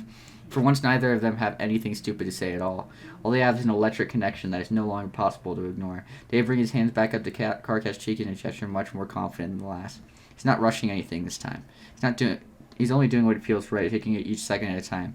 Wait a minute. Karkat's tension begins to dissipate from his body in stages. His stiff shoulders drop. His guarded expression relaxes when he covers Dave's hand with his own. He's not shaking at all. This is so stressful. Karkat helps Dave slip his hand from the side of his face around the cup nape of his neck. It's a tender, steadying touch. Dave applies one of the slightest of pressure to draw him forward, and Karkat follows his lead. They're so close that Dave can feel Karkat's shallow breath ghosting over his skin. Karkat's eyes are shimmering and wet as they flutter up close. Moisture beating in the thick eyelashes. His tongue darts out to wet his lips. All that's left is just one more step, just one final inch, and it's over. Oh, we're about to get baited so hard. They both move to close this distance at the same time. There's a second where both of them freeze like that, still in the infinite contact. Nothing but the warmth of each other's bodies and the dawning realization of a significant boundary cross. Dave draws in a sharp breath, lets his lips part, and just a little more. That's it? Yes! Wait. Dave, don't linger. Some lines of stress appear on his face. He's struggling with something. No, Dave, don't fucking do this. He's grinding his teeth and putting both his hands to his temples. Beads of sweat dot his brow. This is so fucking unreal. Holy shit, Dave, if you so much as... Get the fuck out of my head. Just let me do this myself. Oh my god. Dude, come here. Oh my god. Oh my god. He fucking just... Wow. Dave lunges forward and kisses Karkat directly on the mouth. It's like a dam is burst. Neither of them could hold anything back now, even if they wanted to. It's like, god damn, I'm sorry, I'm blowing this decryption here. I'm missing a lot of good shit. Just caught me so off guard. Oh my Dave, god. my dude, I'm so proud of you. Okay, I can do this. Fucking need to do this justice. Cracks the motherfucking knuckles of a yaoi poet and gets down to business. Oh my god. Hey, you know what? Nah. I'm not going to intercede with a single word further. And I won't let you either. I won't cheapen this beautiful moment with my base editorialization just to satisfy your voyeuristic curiosity. Frankly, I'm offended you'd even expect me to. What they're getting up to here is nobody's business but theirs. DAVEKAT is canon, and that's really all there is to say on the matter. Let's give these crazy lovebirds some privacy and move on. Let's go! Let's go! Let's go! Shit! Shit! That was amazing. That Again, was incredible. Again. Shit! That was beautiful. Whew. It finally happened. Oh my god. Yeah. Oh, it was lovely. That was amazing. I can die back to satisfied. Yep, back to Jake. Yeah, that was. I love Dave and Karkat. How long so have we much. been They're waiting so for cute that together. to happen? Since the meteor. So, Act From our 6 in perspective, Mission it's 1. been almost a year. Yeah, Shit. probably a little over a year actually. Was the meteor around like Christmas time? Yep. Oh, then yeah. Because I remember a in little December over. we finished Act 5, Act 2. Yeah, I remember that shit now. Yeah.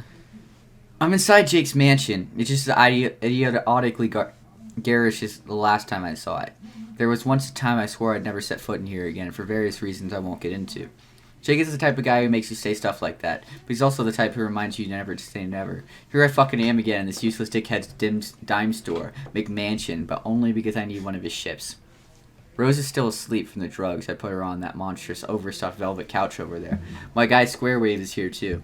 And he's helped us today because there's a lot of cargo to wrangle. He's wheeling something around on a hand truck, something about the hide of Rose, roughly rose-shaped and wrapped in a cloth. Now she's going to love it for the first time. I wonder if it's Rose. But the only way she'll be able to do that is when she's awake and looking in her mirror. It's Rosebot. Yep. It's Rosebot. Yeah, it's definitely Rosebot. Yep. Jake owns Skynet, a company which, among many other things, manufactures spaceships. They do a stiff business selling these rigs, especially with all these new military contracts the Crocker administration has been hanging. Where are you going with the spaceship? Like people on this planet? If it weren't for his connection to a good supply of quality starcraft, I'm honestly not sure if I'd even bother stopping by it before leaving. I have to think about it. Yeah, we're friends, I suppose, but there really isn't much. I have to say to this guy anymore, but as long as I'm here, I have to convince I've been mulling over a few choice remarks to let him chew on while I'm gone. I didn't tell him I'd be coming. That would be a scene he'd prepare too much. Roll out the red carpet, so to speak. Suggest plans, stammer nervously, throw on something a bit more skin-hugging than usual. I may have already mentioned, but I'm a bit too deft at this for my own good. Doing the thing where I tug at the part of someone's latent thought process that already knows they adore me. That if someone would just pull the stops from their sense of inhibition, they'd realize they would do anything for me. Though I could be overselling my methods of persuasion while shortchanging my natural aura of charisma and dashing good looks. Maybe I'm just that fucking charming. There are times when I actually do manage to underestimate my possible qualities, believe it or not. Normally corralling Jake's attention is like greasing up your whole naked body and tackling a shrieking hog on roller skates. There was always a part of his mind that was conflicted about me, intrigued, titillated, wary, but now he's just plain obsessed. That wasn't really what I was going for, but hey, with political warfare comes collateral damage. It's harmless enough anyway. It's not like I gave him a sick scar or anything that would hurt his value or priceless sexual commodity. The only thing affected was his brain. It's a bit like if someone hacked a comment section. Who gives a shit?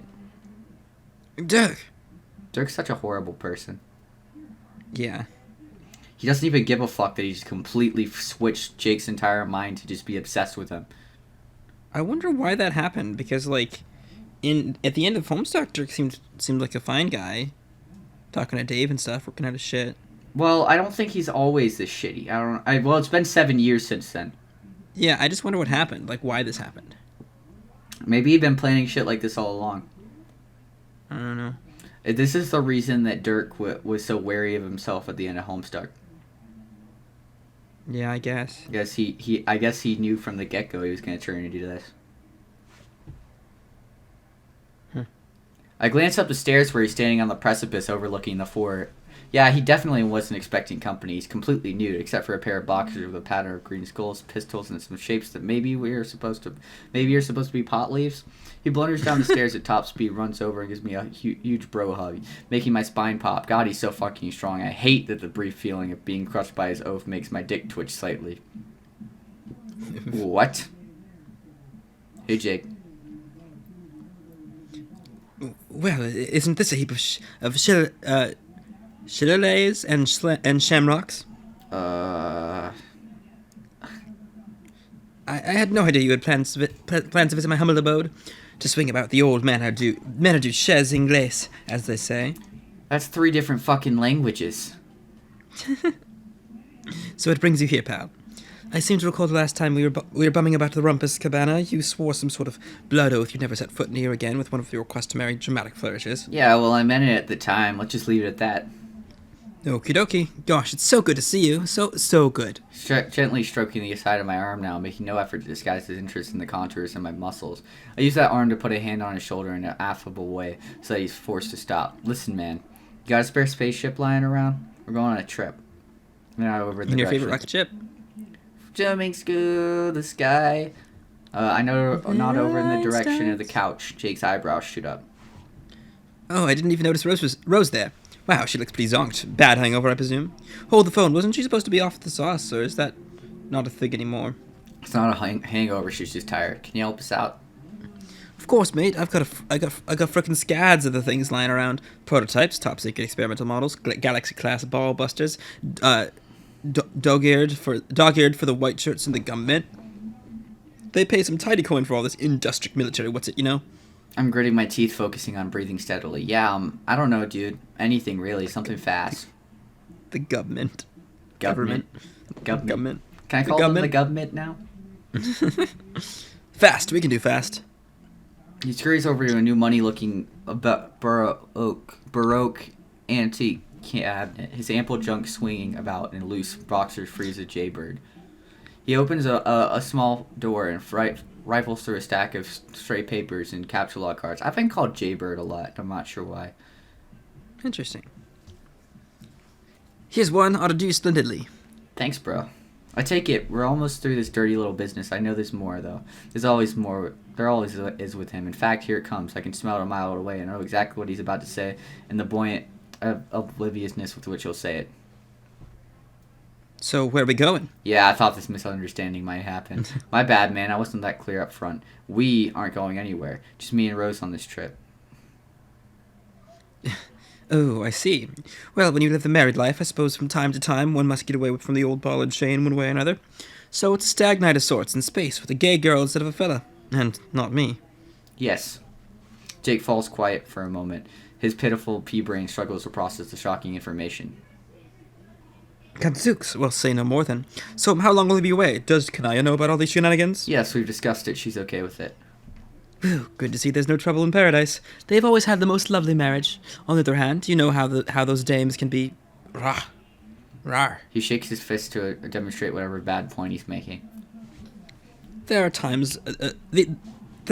let me tell you, how I feel like I dodged a bullet by not jumping in a matrimonial broom with Jane. I second that I love her to opinion. death, obviously, and I'd do fucking anything for her, especially now that she's El President. That's not how NYAs work. Yeah, I know. Enyate. Presidente. That's... Cripes, woo boy, sometimes I can hardly believe how that sounds, but it sure is what happened, isn't it? Partly thanks to a humdinger of a speech by yours truly, but wow, never mind that old saw. What I'm saying is, I don't know what I'm saying. We guys need to stick together sometimes and live our lives and not, well, play such ornamental roles in the lives of our important and powerful womanly counterparts, dear to us as they may be. I think maybe I'm saying we should hang out more, Dirk. No pressure, I mean, when you get back from your extraterrestrial camping trip, of course. When did you say you're coming back? He's sweating, more nervous than I've ever seen him before, stammering, desperate. I need to be brutally direct with this poor guy. Enough's enough. I won't be coming back. His mouth is hanging open, not a shred of restraint in his crestfallen posture, but he needs to hear this. All of it. Like, wait, you aren't... Coming back. Ever. Ever? Yeah. But I don't... Why, Dirk? The tears are starting to come. His composure is breaking. He starts staring intently at my face as if trying to drink in every precious moment of what he knows in his heart will be the last time we ever see each other. He takes in every drop of light reflecting from my beautiful face. The sculpted cheekbones, the warrior's eyebrow, the deadly serious yet exquisitely kissable mouth. This is the face he lives for now. A visage that, in mere minutes, will vanish from his life forever. The tears drop. His voice cracks. Please take me with you, Dirk. I can't do that, Jake. It's not within the parameters of the mission. But what mission? I can't do this alone, Dirk. This life, this whatever's happening now, whatever's expected of me, I can't do it. Not without you. You're gonna have to, man. Jane needs you more than ever. She has a tough road ahead. It's hard running a planet, but she'll whip it into shape. I trust her, and so should you. But she needs you at her side. If all goes well, she'll rule Earth's sea for millions of years, and you'll be critical to that reign. But I don't know what to do, Dirk. I don't know how to help someone rule. I wouldn't know the first thing about strategy or advising or policy or... I almost burst out laughing, but I managed to control myself. Jake, nobody wants you to do any of that. Well, I know Jane sure doesn't. Then what? You'll just be, her candy boy. Candy boy? Yeah, being on call, serving a multi-million-year term of giving her the right kind of presidential action she needs to keep going to keep her morale up and such. Provide her with many heirs. Doesn't that sound cool? Heirs? No! Yeah, like kids, a lot of them. Think about Poor it. You Jake. could have thousands of kids. They'll all grow old and die because they aren't god tiers like both of you are, but you just keep having more. It sounds pretty badass to me, like getting to live through your entire future family tree. To watch your own endlessly branching dynasty flourish. I'm almost a little jealous. No, that sounds dreadful. Dirk, please. Glance at the clock on the wall. This needs to end soon. There's a lot of important things still to be done, and this sure isn't one of them. Time to man up, Jake. This is what your life is now. It's only bad if you treat it that way. It's actually fantastic. Someday you'll get it. Oh my god. No, Dirk! I can't better let you go. You've meant so much to me my whole life. I probably did a bad job of showing that because I'm such a shitty, blubbering, fucking numbnut idiot. You don't know. You don't think I know I'm a fucking bonehead who no one respects, but you're all I have to keep me anchored to any feeling of true self-worth I ever had. You taught me so much. Remember the old days in Spurb, Dirk? Those days were the absolute bee's knees. Jesus Christopher Clowncock Dirk. You taught me about combat, philosophy, life, love, Dirk. I'm so bad with feelings. I never said it when we were together, but I love you, Dirk. I love you. There, I said it. I love you. I've never loved anyone so much in my whole life. He waits a second for a response, but my face doesn't move a muscle. He won't dare waste this momentum, though. He threw in the penny. Here comes the pound. Dirk, I'm begging you. Just take me with you. It's fine. You don't have to love me. I'm okay with that. Whatever you want. I just need to be with you, near you, anything. I can't stay here. Please, not without you. I don't want to be anywhere but here as long as it's with you. He explodes into tears, a sloppy volcanic eruption of mucus, ugly noises, and the tatters of a bared soul. He began slumping to the ground, but I grabbed his shoulders roughly and lifted him up with a violent jerk. I look into his eyes furiously. My glare is incinerating. It halts an infantile wailing like a cranky baby somewhere he got tossed into the vacuum of space. He's scared, no, terrified, of being left with one who truly cares for him. With no one who truly cares for him, of the magnitude of his raw, perilously unearthed feelings. But most of all, right here, right now, he's terrified of me. I pull him close with all my strength, flush to my body, wrap my arms around him to cradle the back of his head in my calloused palm, and I kiss him. The softest kiss I've ever given. My lips yield in a way that feels to him impossibly miraculously forgiving. Like cannonballing into a frozen lake, only to discover it's not frozen at all. It's not even water, it's a sheet of thousands of layers of silk. It's a pool of a trillion discrete, tiny shimmering beads of chilled mercury. It's a final, gentle exhale of the most beautiful symphony ever played.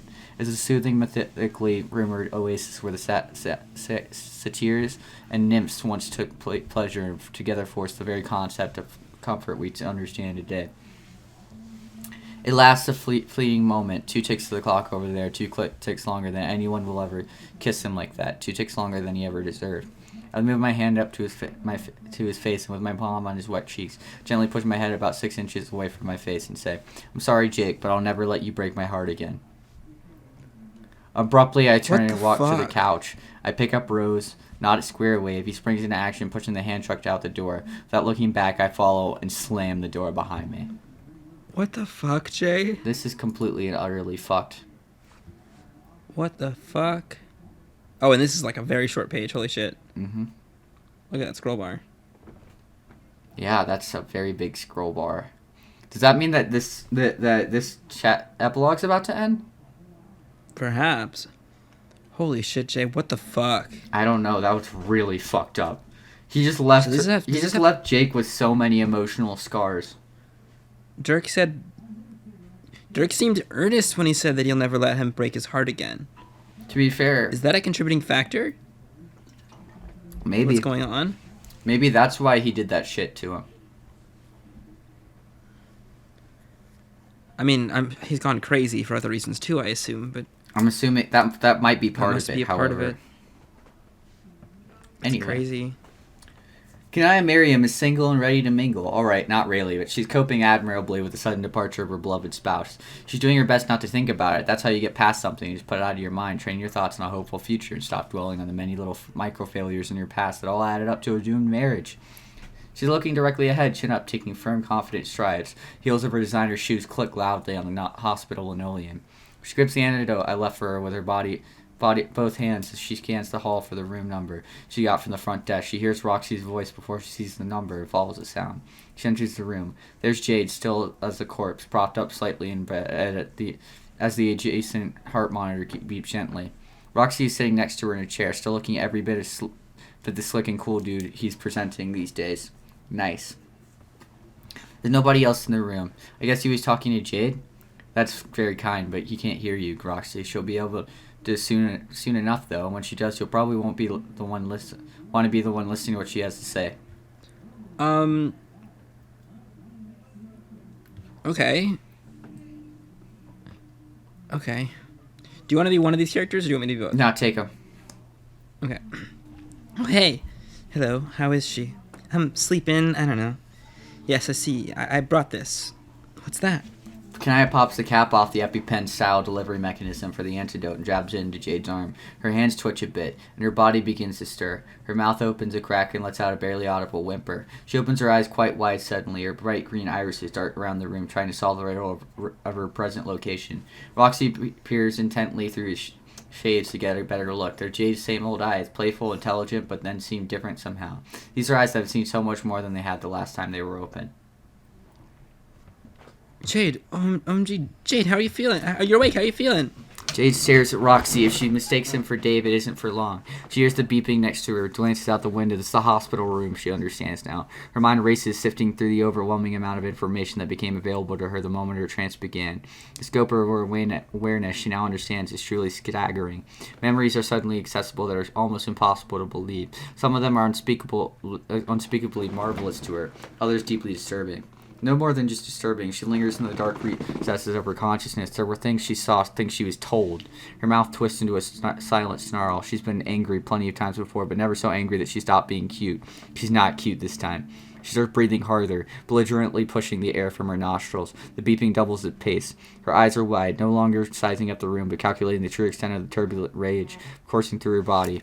Her brow creases sharply and her nose wrinkles as her upper lip rises and quivers, and then it hits her. She knows exactly why she's feeling this way. She bolts upright from her bed and shouts, Dirk Strider has to be stopped! Oh boy, and this is Dirk. Another short page. That's just Dirk. And it's just Dirk. It's just narrative. She's right, of course. I do have to be stopped, not because I'm really that bad. I mean, I don't think I am. I'll understand if there are those who disagree. If my agenda was to try as hard as I could to make sure no one thought I sucked, what the fuck would ever get done?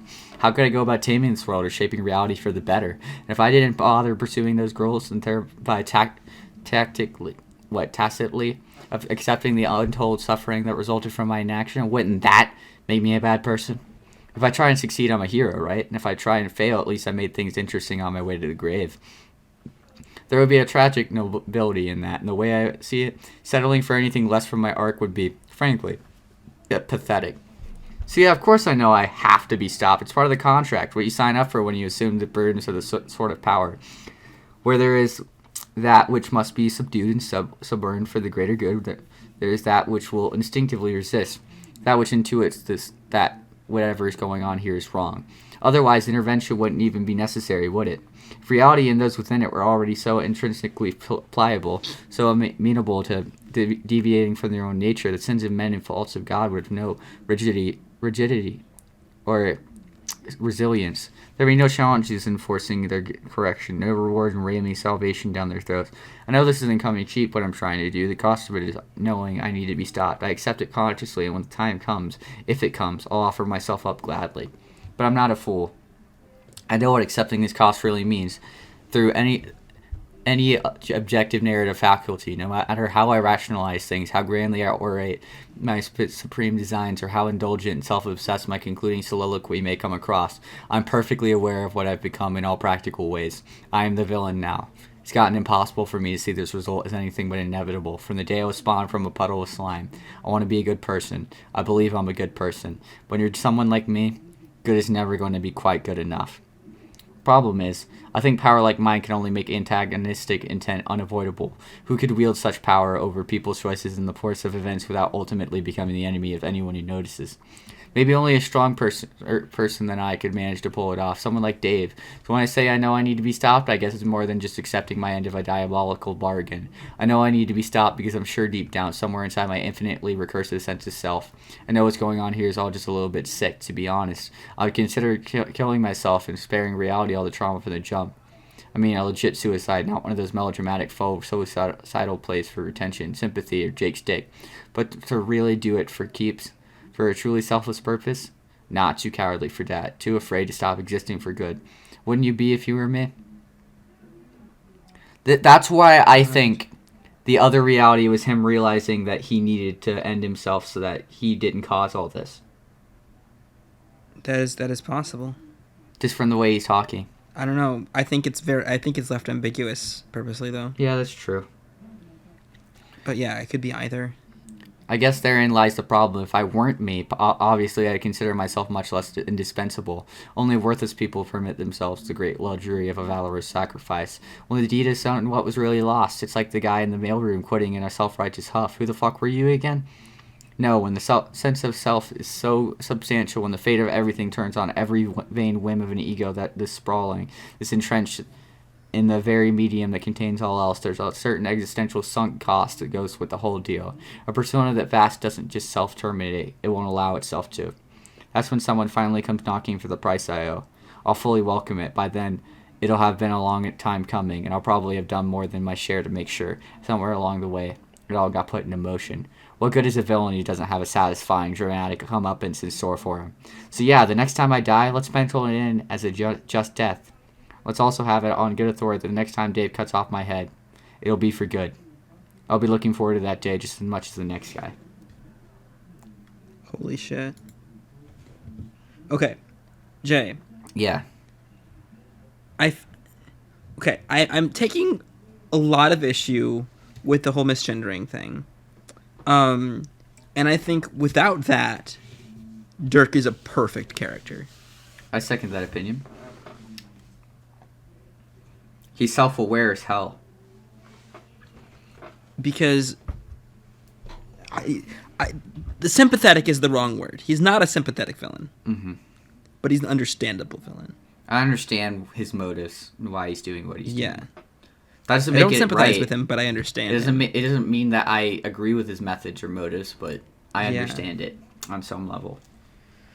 Oh boy, I don't know, we've officially passed the amount of pages that are in Candy, so we're very, very close. We're very Candy 41 was close. the last page. Yep. So, okay, wait. Who do you want to be of these characters? I mean, you already voiced them all, so you could go ahead and do them all. I still have a little bit of narrative stuff in there. Okay, are you sure? Do you want to take one of them, or I don't mind. I mean, you can do whatever. Because narrative's a you little want while later. to do. Whatever you want to do. Would you prefer Roxy, Jade, or Kanaya? I would like you to take one. Okay. I'll take Roxy. That's cool. Sure. So, Dirk needs to be stopped from doing what again? Everything. Whatever he's trying to do right now. Like, well, if this is gonna be hard to explain. Oh, that's me as well. Are you sure, Jade? After all, he's the one who provided me with the medicine that just woke you up. He did? Yes. Huh. Okay, but he's the one who shot me in the first place. He what? Why would he do that? He needed me to be asleep so that he could, what's going on right now is really abstract. I'm sorry, but you have to believe me. This is a crisis. Okay, but maybe we shouldn't rush to judgment. You've been in a coma for some time. Maybe it's best to take a little while to recover and then gather your thoughts. But for now, I don't see much reason to doubt Dirk's good intentions. He gave me this medicine, and we just had a pretty good talk today. I think it helped me clear the air on a few things, and now I feel better. I think sad and heartbroken, yes, but free. Free? What are you talking about, Kanaya? What did he say? He's going to take good care of Rose, probably much better than I'd ever be able to. I'll miss her, but at least I'm thankful for that. Thankful? Kanaya, did Dirk kidnap Rose? No, it's not anything like that at all. You see, he... Okay, yes, I know how this must sound. So, like, where is Rose? Is she with him? Yes, I guess they've formed a strong human familial bond, such that it's no longer necessary for Rose to have me as her spouse, and now they will leave this planet together and do important things, I guess, which do not concern us. What? No, I know, it probably sounds, I know how it sounds, but please believe me that appearances are misleading here. The appearance that, like, the dude just kidnapped your fucking wife and pieced out? Yes, You see, something's wrong. Can I ask, how did you come to feel this way? Like, to be this okay with it, I mean. Huh? Did Dirk convince you to be fine with this directly, or like in conversation, or did you just make peace with it on your own? I was running around desperately trying to catch them in the act of their duplicitous behavior, and then I sat down and thought about it and realized I was being foolish. that it was better to let Rose go if that is what she really wanted. There! That's it! That's what I'm talking about! Kanaya, there's no way you would just let Rose go like that without someone pulling the strings. Dirk's been fucking with you. He's been fucking with all of us. God damn, really? Yes, Kanaya, think about it for a second. Think about how you really feel about Rose, about all this. Are you sure you're just fine with Rose leaving like that? It's fine, Kanaya. Why don't we just say I'm invoking the mercy rule here? Jade is on to me, obviously, but I wouldn't have even let her wake up if there was anything you all could do about it by now. As the cherub surfaces in her mind, I'll be fading out of here soon anyway. I don't see any reason to keep my dear friend in limbo any longer than you need to be. So forget what I said. All that stuff about you not being good enough for her. It probably wasn't true. I mean, what do I know? How worthy you are of another's company, it just matters of the choice you make, right? I'm sure you could figure out how to prove your worth to her if you really tried. For now, the only thing that really matters is to acknowledge it's too late for any of that. Jeez. Wait, I'm confused. Hmm? Why didn't I at least demand to see my wife before they departed while I had Dirk on the phone? Oh my god, you didn't even see her before she left? No, at the time it didn't feel right to ask, I guess. I was so devastated I thought that I should just... I don't know what I was thinking. What was I thinking? Kanaya stares into the distance. The best fucking question anybody after asked is, why am I so fucking awesome? I believe I've recently provided more than enough material to supply an answer to that question, but Kanaya may have just asked the second best fucking question anybody ever asked. What was she thinking? What are any of us thinking, really? Who's doing the thinking and who's having the thoughts? The more you study the question, the more it seems all concrete forms of accountability go up in smoke. Original thoughts were never that important. The significance of the idea that she was the one authoring them was always a bit overrated. My mission is to someday clear this all up for everyone, remove the ambiguity, suck the mud out of the water. It'd be a lot better that way, trust me. Have I lost my fucking mind? She's really pissed, yikes. Couldn't pay me to be in the room right now, not for all the agency in the world. What has Dirk done to my wife? Whoa, what do you mean there? He did something to her. He has corrupted her in some way. I know Rose. I love Rose. She would never do something like this to me. She wouldn't do it to anyone, not unless she was under duress in some way. It's Dirk. It's always been Dirk. He is behind this. I'll get him for this. I swear that I shall make him pay dearly for stealing my beloved wife. Jade! She uses both hands to grab Jade by the hospital gown and starts shaking her vigorously, but she's unlikely to get answers from her that way. If anything, she'll cause her to go silent a lot more quickly than she was about to anyway. She's just wrestling the spirit from her slumber. Tell me everything you know. Why does Dirk have to be stopped? What does that mean? How do you learn all this? Tell me your secrets, damn it. Can you... please stop shaking me. I'm sorry. When I was asleep, I saw things, and was visited in my dreams by the old muse who once helped us, Callie's ghost double, and there was so much, all these memories. Oh my gosh, so while Jade was knocked out, Alt Callie, a.k.a. the Dead Cherub, talked to Jade in the same way. Yeah, it just told her everything that was going on. Literally in the exact same way as that one flash where everyone thought Jade was dead, like we thought Jade was dead, but she was actually sleeping because it was the alternate reality, and she talked to Callie in that dream. Mm-hmm. Like, then it is the reveal of the aftermaths of Game Over, and it was actually the alternate Jade. Definitely. Yeah, that's the same thing that happened. And there was so much, all these memories from different timelines and such, and sad memories, visions of death and sacrifices, a great battle with Lord English. It was so overwhelming and hard to make sense of. Yes, but what about Dirk? I'm trying to get to that. The thing with Dirk is... It's happening. Roxy notices right away because she's seen it before, and now Kanaya sees it too. A distant look in her eyes as she trails off. They get cloudy, turn gray, and then fill in completely as if jet black ink were flooding the vitreous bodies of her eyeballs. Jay isn't here anymore. And with that, I'll be getting my hat and coat, so to speak. No use lingering around here much longer. The cherub is already beginning to drown me out. I can feel it. This time, I'm ready. Yeah, the text is getting smaller. Jade! Ah, no, not again with this shit. Jade, no, please snap out of this grim condition of sorts. I need you to tell me what you know. She's not going to tell you shit, not for a good while anyway. It's up to the cherub to let go of her now. And I doubt she'll do that. I'm light years away from this planet. She'll keep jamming my signal and won't dare risk stopping until she knows I'm at a safe distance. Kind of a catch-22, right, Kanaya? The one who's protecting you all from my influence is also blocking you from getting any answers. Not that you'd even know what to do with them. They will know what to do when they are ready. Sure. They'll all just hop in a spaceship and go on a wild goose chase trying to hunt me down. I know that already. It's really not rocket science, except for the fact that it literally is. Kanaya, please chill. I've seen this before. There's no breaking her out of this, except, I guess by doing what Dirk did, shooting her and waking her up, and man, poor Jade. Yes, poor Jade. Poor me. Poor Rose. Poor everyone. Fuck Dirk. Ah! She picks up the heart monitor and throws it out the hospital window. Holy shit. She picks up the heart monitor and throws it out the hospital window. Oh yeah, I guess I don't need to fucking do this anymore. Don't worry, I'll bow out. Seems like you got this from here. Go nuts, Skullgirl. The monitor smashes on the pavement below, shattering into 1,000 pieces. Spectators gather around and look up. Roxy is looking out the broken window with an apologetic demeanor, a hand to his mouth.